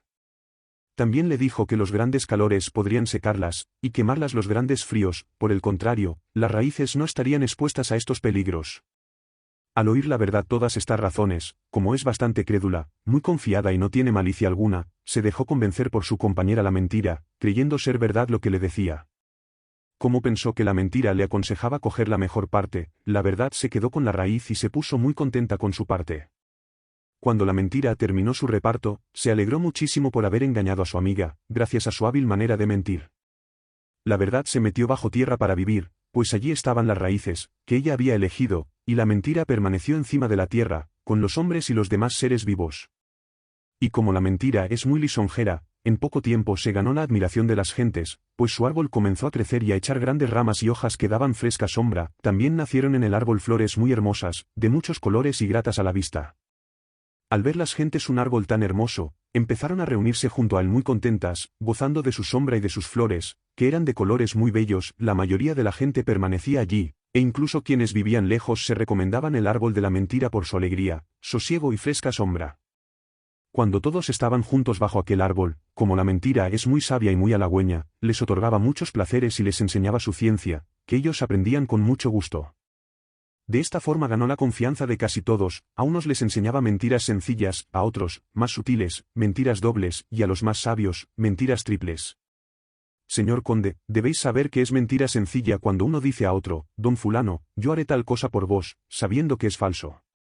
Mentira doble es cuando una persona hace solemnes promesas y juramentos, otorga garantías, autoriza a otros para que negocien por él y, mientras va dando tales certezas, va pensando la manera de cometer su engaño. Mas la mentira triple, muy dañina, es la del que miente y engaña diciendo la verdad. La sombra de su árbol, que los hombres siempre acababan sus asuntos engañando y mintiendo, y no encontraban a nadie que no supiera mentir que no acabara siendo iniciado en esa falsa ciencia. en parte por la hermosura del árbol y en parte también por la gran sabiduría que la mentira les enseñaba, las gentes deseaban mucho vivir bajo aquella sombra y aprender lo que la mentira podía enseñarles. Así la mentira se sentía muy honrada y era muy considerada por las gentes, que buscaban siempre su compañía. Al que menos se acercaba a ella y menos sabía de sus artes, todos lo despreciaban, e incluso él mismo se tenía en poco. Mientras esto le ocurría a la mentira, que se sentía muy feliz, la triste y despreciada verdad estaba escondida bajo la tierra, sin que nadie supiera de ella ni la quisiera ir a buscar.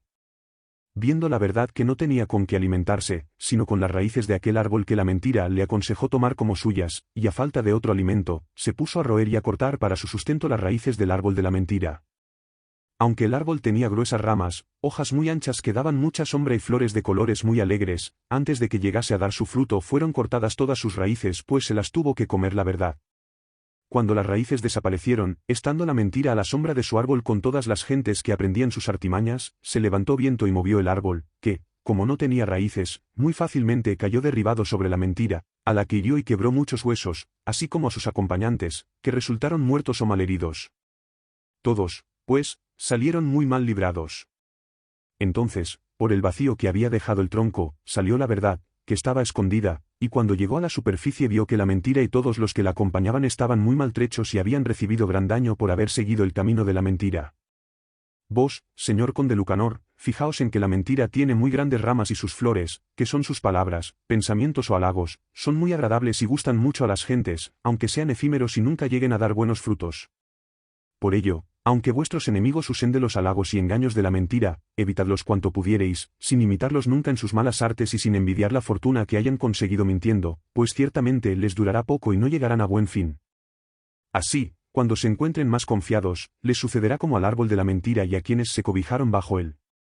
Aunque muchas veces en nuestros tiempos la verdad sea menospreciada, abrazaos a ella y tenedla en gran estima, pues por ella seréis feliz, acabaréis bien y ganaréis el perdón y la gracia de Dios, que os dará prosperidad en este mundo, os hará muy honrado y os concederá la salvación para el otro. Al conde le agradó mucho este consejo que Patronio le dio, siguió sus enseñanzas y le fue bien. Y viendo don Juan que este cuento era muy bueno, lo mandó poner en este libro y compuso unos versos que dicen así: evitad la mentira y abrazad la verdad, que su daño consigue el que vive en el mal. Cuento 27. Lo que sucedió con sus mujeres a un emperador y a Álvar Fáñez Minaya. Un día hablaba el conde Lucanor con su consejero Patronio y le dijo: Patronio, tengo 2 hermanos casados que viven su matrimonio de manera muy distinta, pues uno ama tanto a su esposa que apenas podemos lograr que se aparte de ella un solo día y no hace sino lo que ella quiere y, aun antes, se lo consulta. Del otro, sin embargo, os diré que nadie puede lograr que vea a su mujer ni que entre en la casa donde vive. Como estoy muy preocupado por el comportamiento de los dos, os ruego que me digáis la forma de poner fin a esta situación tan extremosa. Señor conde Lucanor, dijo Patronio, por lo que me decís, vuestros 2 hermanos están muy equivocados, pues ni uno debería demostrar tanto amor a su esposa, ni la otra tanta indiferencia. Probablemente su error depende del carácter de sus mujeres y así querría contaros lo que sucedió al emperador Federico y a Álvar Fáñez Minaya con sus esposas. El conde le preguntó lo que había ocurrido. Señor conde Lucanor, dijo Patronio, os contaré primero lo que sucedió al emperador Federico, y después lo que ocurrió a don Álvar Fáñez, porque son 2 historias distintas y no pueden mezclarse. El emperador Federico casó, según su rango, con una doncella de alto linaje, pero no era feliz, pues antes de casarse no se había enterado de su mal genio.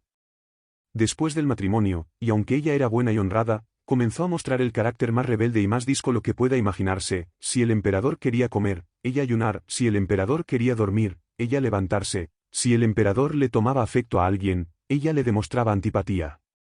¿Qué más os diré? Cuanto le agradaba al emperador, le desagradaba a ella. En fin, hacía todo lo contrario de su marido.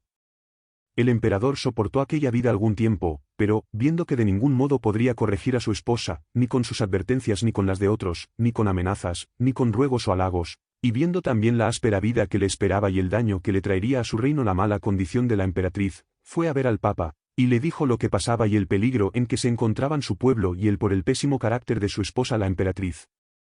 El emperador pidió al papa que, si pudiese, anulara el matrimonio, aunque él sabía que era imposible según la ley de Dios, pero tampoco podían vivir juntos por el carácter áspero de la emperatriz. Como no encontraba otro remedio, el papa le dijo al emperador que encomendaba la solución a su buen entendimiento, porque no podía dar la penitencia antes del pecado. El emperador se despidió del papa, se volvió a su casa, e intentó corregir a la emperatriz con halagos, amenazas, advertencias y con cuantas maneras parecieron bien a él y a todos los suyos, sin que nada diera resultado, pues, cuanto más le insistían para que cambiase tanto, más áspera y desabrida se mostraba ella.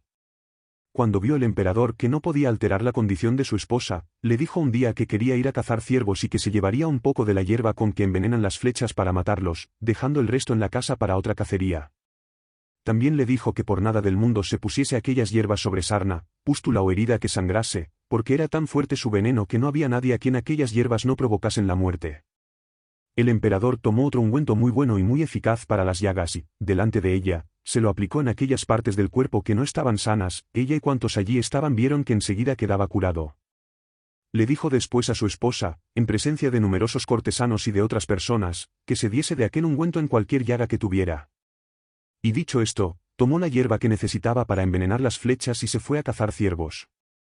Cuando el emperador hubo partido, se puso la emperatriz colérica y comenzó a decir, «Ved lo que me dice ahora el falso del emperador.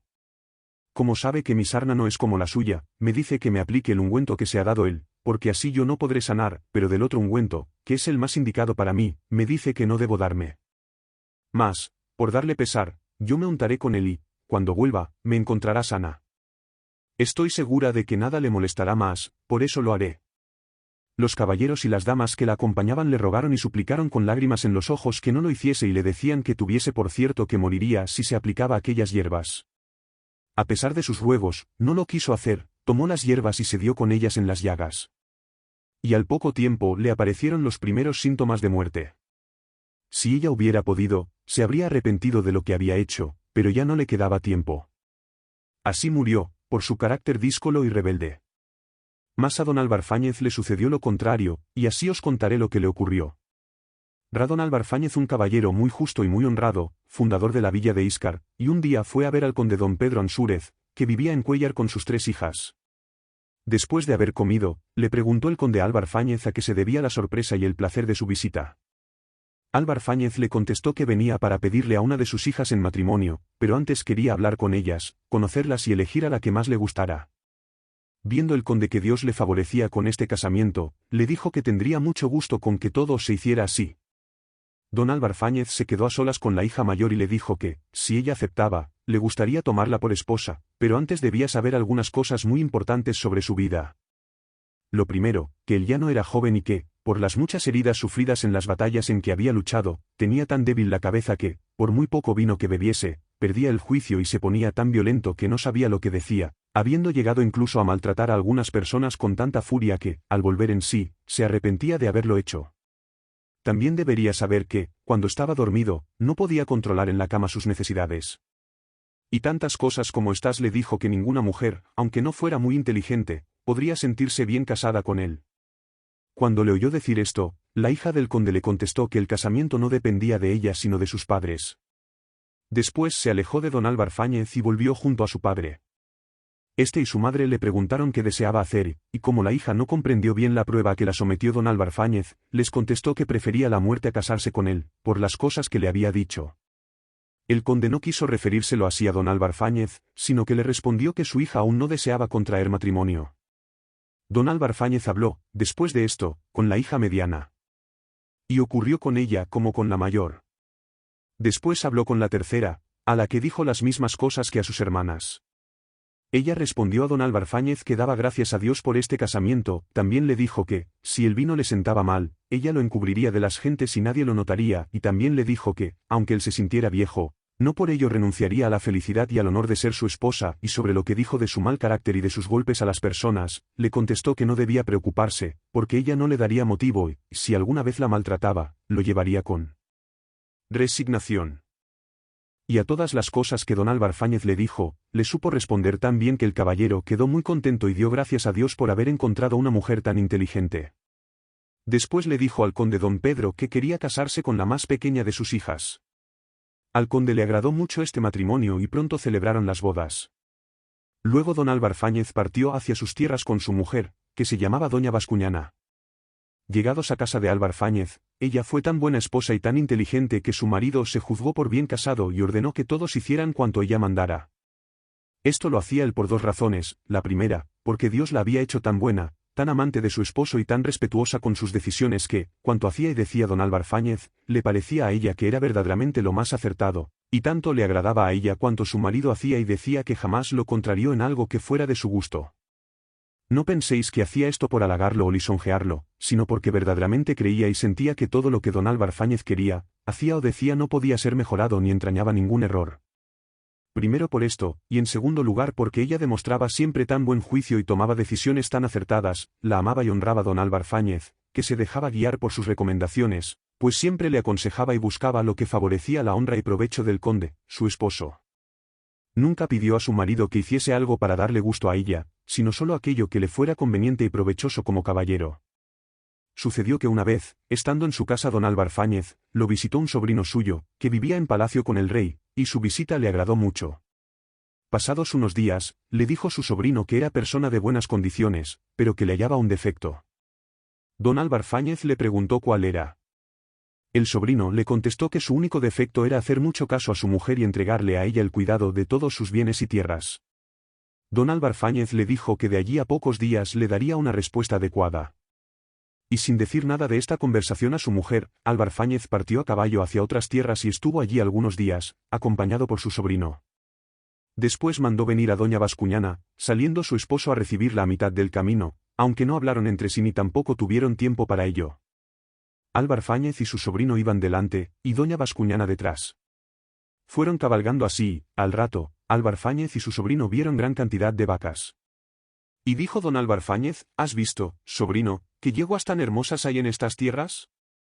Al oír esto, su sobrino quedó muy sorprendido y pensó que su tío se lo decía en broma, no obstante, le preguntó por qué decía que eran yeguas si bien se veía que eran vacas. Entonces Álvar Fáñez se asombró mucho y dijo a su sobrino que pensaba que había perdido el juicio, pues estaba muy claro que aquellas eran yeguas. Cuando el sobrino vio cómo su tío lo afamaba una y otra vez, con absoluta seriedad, quedó aterrorizado y pensó que sin duda se había vuelto loco. Don Álvar Fáñez siguió manteniendo sus afirmaciones, hasta que llegó doña Bascuñana, que venía tras ellos. Al verla, don Álvar Fáñez le dijo a su sobrino, mirad, sobrino mío, por ahí viene mi esposa, que dirimirá esta discusión. Al sobrino le pareció esto muy bien, por lo que, al llegar su tía, le dijo, señora, mi tío y yo estamos discutiendo, pues él dice que estas vacas son yeguas, pero yo digo que son vacas, y tanto hemos porfiado que él me toma por loco, aunque yo creo que él ha perdido el juicio.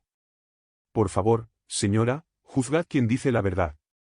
Cuando doña Bascuñana oyó decir esto a su sobrino, aunque a ella también le parecían vacas, pensó que, si su marido decía que eran yeguas, no podía estar equivocado y, por tanto, tenían que ser yeguas, aunque todos afamaran lo contrario. Por eso dijo a su sobrino y a todos los presentes, por Dios, sobrino, cuánto siento lo que decís. Pero esperaba de vos, que tanto tiempo habéis vivido en palacio, mayor cordura y sentido común, pues demostráis falta de juicio e incluso de vista si confundís yeguas con vacas. Luego doña Bascuñana le comenzó a demostrar que, por la forma, el color y otros muchos detalles, eran yeguas y no vacas, y que su tío no podía estar equivocado ni de palabra ni de pensamiento, y, así, era cierto lo que decía. Tanto lo aseguró ella, que su sobrino y los presentes comenzaron a pensar que eran ellos los sobrino y tío siguieron camino adelante y vieron gran cantidad de yeguas. Entonces dijo don Álvar Fáñez a su sobrino, ajá, sobrino. Estas son las vacas y no las que vos decíais antes, que eran yeguas. Cuando el sobrino lo oyó, dijo a su tío, por Dios, tío. Si vos estáis en lo cierto, el diablo me ha traído a mí a estas tierras, porque si de verdad son vacas, yo habré perdido el juicio, pues estas serían yeguas en cualquier lugar del mundo. Y don Álvar Fáñez comenzó a porfiar que eran vacas. Así estuvieron hasta que llegó doña Bascuñana, a la que contaron lo que afirmaban su marido y el sobrino. Aunque a ella le parecía que el sobrino tenía razón, en ningún momento pensó que su marido estuviera equivocado ni que pudiera ser verdad otra cosa distinta a la que él afirmaba. Por ello comenzó a buscar argumentos para demostrar que era verdad lo que afamaba su marido, y encontró tantos y tan concluyentes que su sobrino y los que allí estaban pensaron que su razón y sus ojos les hacían confundirse y que estaba en lo cierto don Álvar Fáñez. Así pasó por esta vez. Tío y sobrino siguieron caminando hasta llegar a un río donde había muchos molinos. Mientras los caballos bebían, comenzó a decir don Álvar Fáñez que las aguas de aquel río corrían hacia su nacimiento y que aquellos molinos recibían el agua en sentido contrario. El sobrino de Álvar Fáñez se tuvo por loco cuando le oyó decir esto, porque pensó que, si ya se había confundido con las vacas y las yeguas, también lo estaría ahora al pensar que el río discurría en sentido contrario al que decía su tío.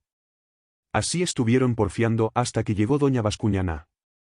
Cuando le contaron la discusión que tío y sobrino mantenían, aunque a ella le parecía verdad la opinión del sobrino, no se dejó llevar de su propio juicio y pensó que era verdad lo que decía su marido. Y buscó tantas y tan buenas razones con que apoyar lo que el sobrino y todos los acompañantes creyeron que aquella era la única verdad.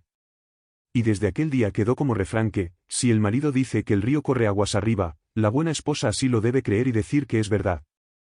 Cuando el sobrino vio que con los argumentos de doña Bascuñana se demostraba la veracidad de cuanto decía don Álvar Fáñez y que él estaba equivocado al no distinguir unas cosas de otras, sintió pena de sí mismo y pensó que había perdido el juicio. Después de caminar largo trecho por el camino, viendo don Álvar Fáñez a su sobrino muy preocupado y muy triste, le habló así: sobrino, ya os he dado respuesta a lo que me dijisteis el otro día sobre lo que todos consideraban un defecto en mí. Por hacer siempre caso a mi mujer, tened por seguro que, cuanto hoy ha ocurrido, lo he preparado para que vieseis cómo es ella y que hago bien si me dejo llevar por sus consejos. También debo deciros que para mí las primeras vacas que vimos, de las que yo decía que eran yeguas, eran vacas como vos defendíais, y cuando doña Bascuñana llegó y os oyó decir que para mí eran yeguas, estoy seguro de que ella creía que vos decíais la verdad, pero, como confía tanto en mi recto juicio y piensa que nunca puedo estar confundido, pensó que ella y vos erais los equivocados. Y por eso buscó argumentos tan concluyentes que os convenció a vos y a todos los presentes de que yo estaba en lo cierto. Eso mismo ocurrió con lo de las yeguas y lo del molino. Os aseguro que, desde el día de nuestra boda, nunca la vi hacer o decir algo en su propio provecho o deleite, sino solo lo que yo quisiere, tampoco se ha enojado nunca por lo que yo hiciera. Y, para ella, cualquier cosa, que yo decida, siempre será lo mejor. Además, cuanto debe hacer por su estado o porque yo se lo pido, lo hace muy bien, buscando siempre mi honra y provecho y queriendo que, de esta forma, todos sepan que yo soy el Señor y como tal debo ser obedecido y honrado. No desea para sí ni fama ni premio por lo que hace, sino que todos sepan en que puede servirme y mi agrado por cuanto ella hace. Creo que, si un moro del otro lado del mar hiciese esto por mí, yo lo debería amar, estimar y seguir sus consejos, cuanto más a la mujer con quien estoy casado. Y ahora, sobrino, os he dado respuesta al reproche que el otro día me hicisteis. Al sobrino de Álvar Fáñez lo convencieron estas razones y comprendió que, si doña Bascuñana era de tan buen juicio y buena voluntad, hacía bien su tío amándola y confiando en ella y haciendo por ella cuanto hacía. Como veis, fueron muy distintas la mujer del emperador y la de Álvar Fáñez. Señor conde Lucanor, si vuestros hermanos son tan distintos que uno hace cuanto su mujer quiere y el otro no la toma en consideración, ello se debe a que sus mujeres llevan la misma vida que llevaron la emperatriz y doña Bascuñana. Si sus esposas son así, no debéis asombraros ni culpar a vuestros hermanos, pero si no son ni tan buenas ni tan rebeldes como las dos de las que os he hablado, vuestros hermanos tendrán parte de culpa, porque, aunque ese hermano vuestro, que ama mucho a su mujer, hace bien en quererla, debemos pensar que esa estima tiene que limitarse a sus justos términos y no más. Pues si un hombre quiere estar siempre junto a su mujer y por ello deja de ir a los sitios o a los asuntos que le convengan, debéis pensar que está equivocado. Pensad también que, si por complacerla o satisfacerla, el marido no cumple lo que pertenece a su clase o a su honra, también está muy equivocado. Pero, exceptuadas estas cosas, cuanta honra, estima y confianza demuestre el marido a su mujer, le están permitidas y así deberá tratarla.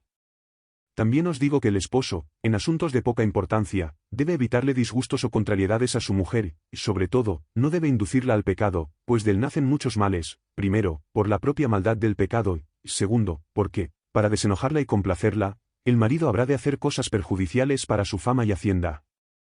Pero al que por su mala suerte tuviere una mujer tan rebelde como la emperatriz, pues al comienzo no supo o no pudo poner remedio, no le queda otra solución sino soportar su desgracia hasta que Dios quiera. Pero sabed que, para evitar lo uno y lograr lo otro, el marido, desde el primer día de matrimonio, debe hacerle ver a su mujer que él es el Señor y cómo ha de comportarse nuestros hermanos, de qué manera han de portarse con sus mujeres. Al conde le agradó mucho lo que le dijo Patronio, pues le pareció que era verdad y muy razonable. Como don Juan pensó que estos dos relatos eran muy buenos, los mandó poner en este libro y escribió los versos que dicen así: desde el comienzo debe el hombre enseñar a su mujer cómo se ha de portar. Cuento 28. Lo que sucedió a don Lorenzo Suárez Gallinato. Un día, hablaba el conde Lucane con Patronio, su consejero, de este modo: Patronio, un hombre quiere ponerse bajo mi protección, y aunque sé que es buena persona por naturaleza, algunos dicen que ha cometido diversas faltas. Como conozco vuestro buen juicio, os ruego que me aconsejéis qué hacer en este caso. Señor conde, dijo Patronio, para que hagáis lo más juicioso, me gustaría que supierais lo que sucedió a don Lorenzo Suárez Gallinato. El conde le preguntó lo que había pasado.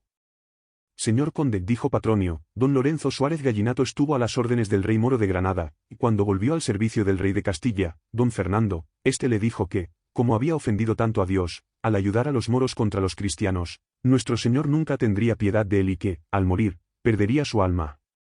Don Lorenzo Suárez respondió al rey que ningún motivo tenía él para esperar la misericordia de Dios, excepto el de haber dado muerte a un misacantano. Como al rey le pareció una respuesta muy extraña, le pidió más detalles.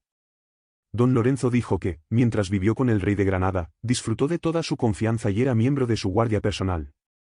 Yendo un día con el rey, escuchó mucho ruido de personas que daban voces y gritaban, como escolta del rey, espoleó su caballo y fue a ver qué pasaba, encontrándose con un clérigo revestido con los ornamentos sagrados. Se trataba de un sacerdote que había abjurado del cristianismo y abrazado el islam y que, por complacer a los moros, les había propuesto entregarles el Dios en quien creen los cristianos, al que veneran como único Dios verdadero. Para ello, el sacrílego sacerdote se proveyó de los ornamentos necesarios, hizo un altar, celebró la misa y consagró una hostia que entregó a los moros. Estos se empezaron a mofar de ella, la llevaban arrastrando por el lodo y recorrían así toda la villa.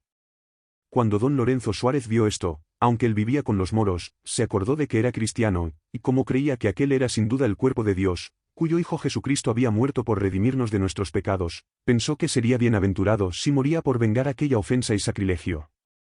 Así que, lleno de cólera e ira, se lanzó contra el renegado que tal crimen había hecho y le cortó la cabeza. Luego descabalgó, hincó ambas rodillas en tierra y adoró el cuerpo de Cristo, al que los moros habían arrastrado. En cuanto se arrodilló, la hostia, que estaba un poco lejos de él, saltó del lodo y vino a caer en la falda de don Lorenzo Suárez. Al ver esto, todos los moros se encolerizaron, echaron mano a sus espadas y con piedras y palos se dirigieron hacia él para matarlo. Don Lorenzo cogió su espada, la misma que le sirvió para decapitar al falso clérigo, y comenzó a defenderse. El rey, al oír tanto ruido y ver cómo querían matar a don Lorenzo Suárez, ordenó que nadie lo atacase antes de saber lo ocurrido. Los moros, que estaban muy ofendidos, le dijeron lo que había pasado con don Lorenzo y el clérigo renegado. El rey, muy enojado y con gran violencia, preguntó a don Lorenzo por qué había actuado así. Este le contestó que ya sabía que él no era moro, pero no obstante le había confiado la protección de su cuerpo porque lo consideraba un hombre muy leal, y que él, por miedo a la muerte, no dejaría de protegerlo. También le dijo que, si lo juzgaba tan leal que pensaba que lo defendería hasta la muerte, aunque el rey era moro, debía considerar que estaría él dispuesto a hacer, como cristiano que era, para salvar el cuerpo del Señor, que es Rey de Reyes y Señor de los Señores, y si, por hacer esto, lo mataban, se sentiría muy dichoso. Al oírle esto, el rey se alegró mucho de lo que don Lorenzo decía, así como de lo que había hecho, y de allí en adelante le demostró aún mayor aprecio y profunda admiración. Vos, señor conde, si sabéis que ese hombre que busca vuestra protección es bueno y os podéis fiar de él, aunque os digan que cometió algunas faltas, no debéis alejarlo de vos, pues a veces lo que la gente considera malo no lo es, como le ocurrió al rey Fernando cuando pensó que don Lorenzo había cometido el mayor crimen del mundo, al dar muerte a un sacerdote. Pero, como veis, don Lorenzo cumplió muy honrosamente con su deber. Sin embargo, si vos supierais que lo que hizo estaba mal y que lo hizo sin razón, aunque ahora esté arrepentido, haréis muy bien al rechazarlo de vuestro lado. Al conde le agradó mucho esto que le dijo Patronio, siguió su consejo y le fue bien. Y viendo don Juan que el cuento era bueno, lo mandó poner en este libro y añadió unos versos que dicen así: aunque muchas cosas parezcan sin razón, miradas más de cerca, qué verdaderas son. Cuento 29. Lo que sucedió a una zorra que se tendió en la calle y se hizo la muerta. Hablando otro día el conde Lucanor con Patronio, su consejero, le dijo así: Patronio, un pariente mío vive en un lugar donde le hacen frecuentes atropellos, que no puede impedir por falta de poder, y los nobles de allí querrían que hiciese alguna cosa que les sirviera de pretexto para juntarse contra él. A mi pariente le resulta muy penoso sufrir cuantas afrentas le hacen y está dispuesto a arriesgarlo todo antes que seguir viviendo de ese modo. Como yo quisiera que él hiciera lo más conveniente, os ruego que me digáis qué debo aconsejarle para que viva como mejor pueda en aquellas tierras. Señor conde Lucanor, dijo Patronio, para que le podáis aconsejar lo que debe hacer, me gustaría que supierais lo sucedido a una zorra que se hizo la muerta. El conde le preguntó cómo había pasado eso. Señor conde Lucanor, dijo Patronio, una zorra entró una noche en un corral donde había gallinas y tanto se entretuvo en comerlas que, cuando pensó marcharse, ya era de día y las gentes estaban en las calles. Cuando comprobó que no se podía esconder, salió sin hacer ruido a la calle y se echó en el suelo como si estuviese muerta. Al verla, la gente pensó que lo estaba y nadie le hizo caso. Al cabo de un rato pasó por allí un hombre que dijo que los cabellos de la frente de la zorra eran buenos para evitar el mal de ojo a los niños, y, así, le trasquiló con unas tijeras los pelos de la frente. Después se acercó otro, que dijo lo mismo sobre los pelos del lomo, después otro, que le cortó los de la ijada, y tantos le cortaron el pelo que la dejaron repelada. A pesar de todo, la zorra no se movió, porque pensaba que perder el pelo no era un daño muy grave. Después se acercó otro hombre, que dijo que la uña del pulgar de la zorra era muy buena para los tumores y se la quitó. La zorra seguía sin moverse. Después llegó otro que dijo que los dientes de zorra eran buenos para el dolor de muelas. Le quitó uno, y la zorra tampoco se movió esta vez. Por último, pasado un rato, llegó uno que dijo que el corazón de la zorra era bueno para el dolor del corazón, y echó mano al cuchillo para sacárselo. Viendo la zorra que le querían quitar el corazón, y que si se lo quitaban no era algo de lo que pudiera prescindir, y que por ello moriría, pensó que era mejor arriesgarlo todo antes que perder ciertamente su vida. Y así se esforzó por escapar y salvó la vida. Y vos, señor conde, aconsejad a vuestro pariente que dé a entender que no le preocupan esas ofensas y que las tolere, si Dios lo puso en una tierra donde no puede evitarlas ni tampoco vengarlas como corresponde, mientras esas ofensas y agravios los pueda soportar sin gran daño para él y sin pérdida de la honra, pues cuando uno no se tiene por ofendido, aunque le afrenten, no sentirá humillación. Pero, en cuanto los demás sepan que se siente humillado, si desde ese momento no hace cuanto debe para recuperar su honor, será cada vez más afrentado y ofendido.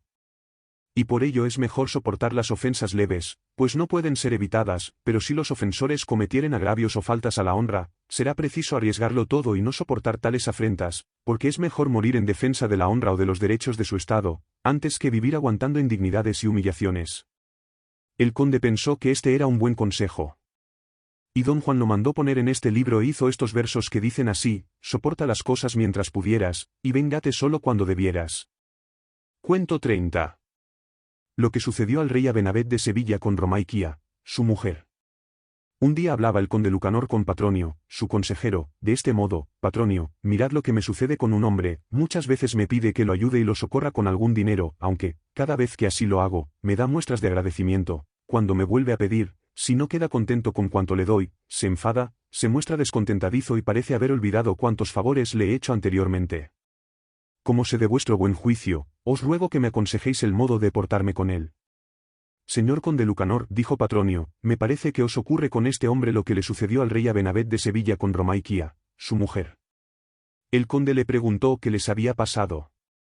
Señor conde, dijo Patronio, el rey Abenabet estaba casado con Romaiquia y la amaba más que a nadie en el mundo. Ella era muy buena y los moros aún la recuerdan por sus dichos y hechos ejemplares, pero tenía un defecto, y es que a veces era antojadiza y caprichosa. Sucedió que un día, estando en Córdoba en el mes de febrero, cayó una nevada, y cuando Romaiquia vio la nieve, se puso a llorar. El rey le preguntó por qué lloraba, y ella le contestó que porque nunca la dejaba ir a sitios donde nevara. El rey, para complacerla, pues Córdoba es una tierra cálida y allí no suele nevar, mandó plantar almendros en toda la sierra de Córdoba, para que, al florecer en febrero, pareciesen cubiertos de nieve y la reina viera cumplido su deseo. Y otra vez, estando Romaiquia en sus habitaciones, que daban al río, vio a una mujer, que, descalza en la glera, removía el lodo para hacer adobes. Y cuando la reina la vio, comenzó a llorar. El rey le preguntó el motivo de su llanto, y ella le contestó que nunca podía hacer lo que quería, ni siquiera lo que aquella humilde mujer. El rey, para complacerla, mandó llenar de agua de rosas un gran lago que hay en Córdoba, luego ordenó que lo vaciaran de tierra y llenaran de azúcar, canela, espliego, clavo, almizcle, ámbar y algalia, y de cuantas especias desprenden buenos olores. Por último, mandó arrancar la paja, con la que hacen los adobes, y plantar allí caña de azúcar. Cuando el lago estuvo lleno de estas cosas y el lodo era lo que podéis imaginar, dijo el rey a su esposa que se descalzase y que pisara aquel lodo e hiciese con él cuantos adobes gustara. Otra vez, porque se le antojó una cosa, comenzó a llorar Romaiquia. El rey le preguntó por qué lloraba y ella le contestó que como no iba a llorar si él nunca hacía nada por darle gusto.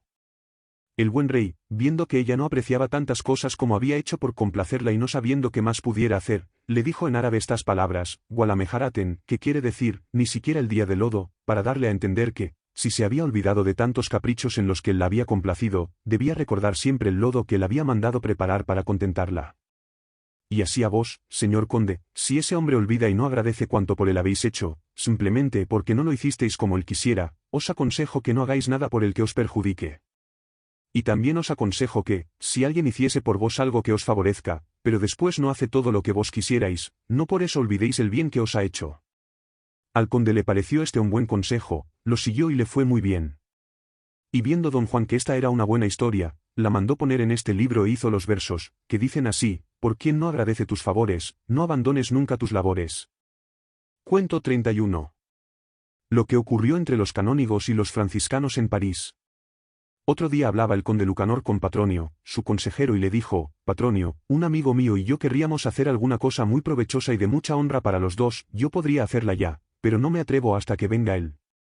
Por el buen entendimiento que os concedió Dios, os pido vuestro consejo en este asunto.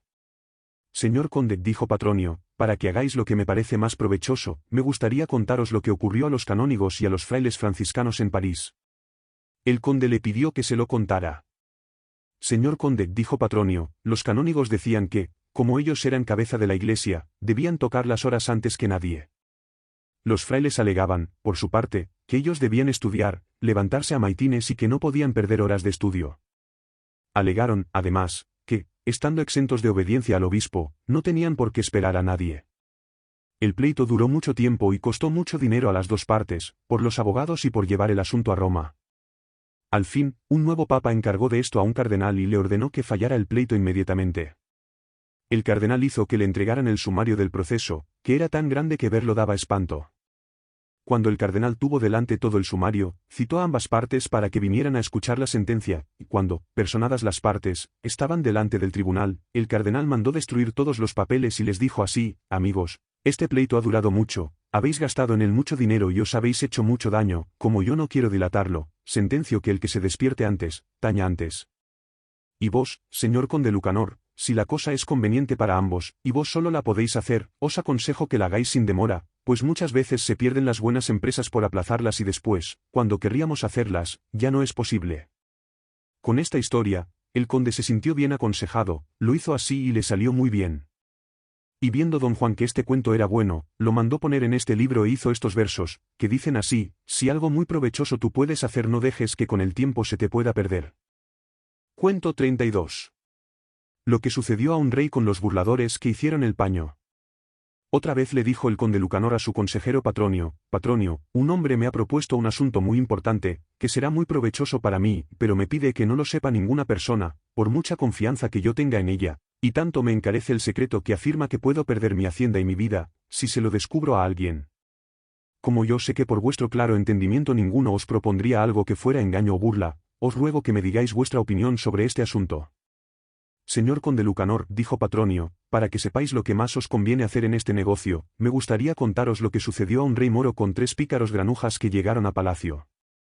Y el conde le preguntó lo que había pasado.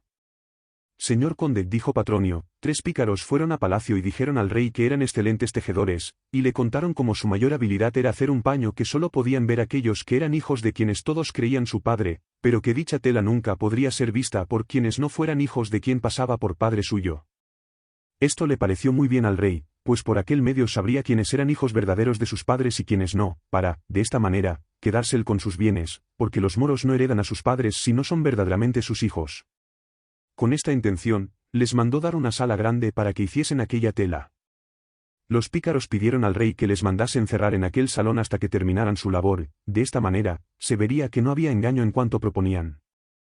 Esto también agradó mucho al rey, que les dio oro, y plata, y seda, y cuanto fue necesario para tejer la tela. Y después quedaron encerrados en aquel salón. Ellos montaron sus telares y simulaban estar muchas horas tejiendo. Pasados varios días, fue uno de ellos a decir al rey que ya habían empezado la tela y que era muy hermosa, también le explicó con qué figuras y labores la estaban haciendo, y le pidió que fuese a verla él solo, sin compañía de ningún consejero. Al rey le agradó mucho todo esto. El rey, para hacer la prueba antes en otra persona, envió a un criado suyo, sin pedirle que le dijera la verdad.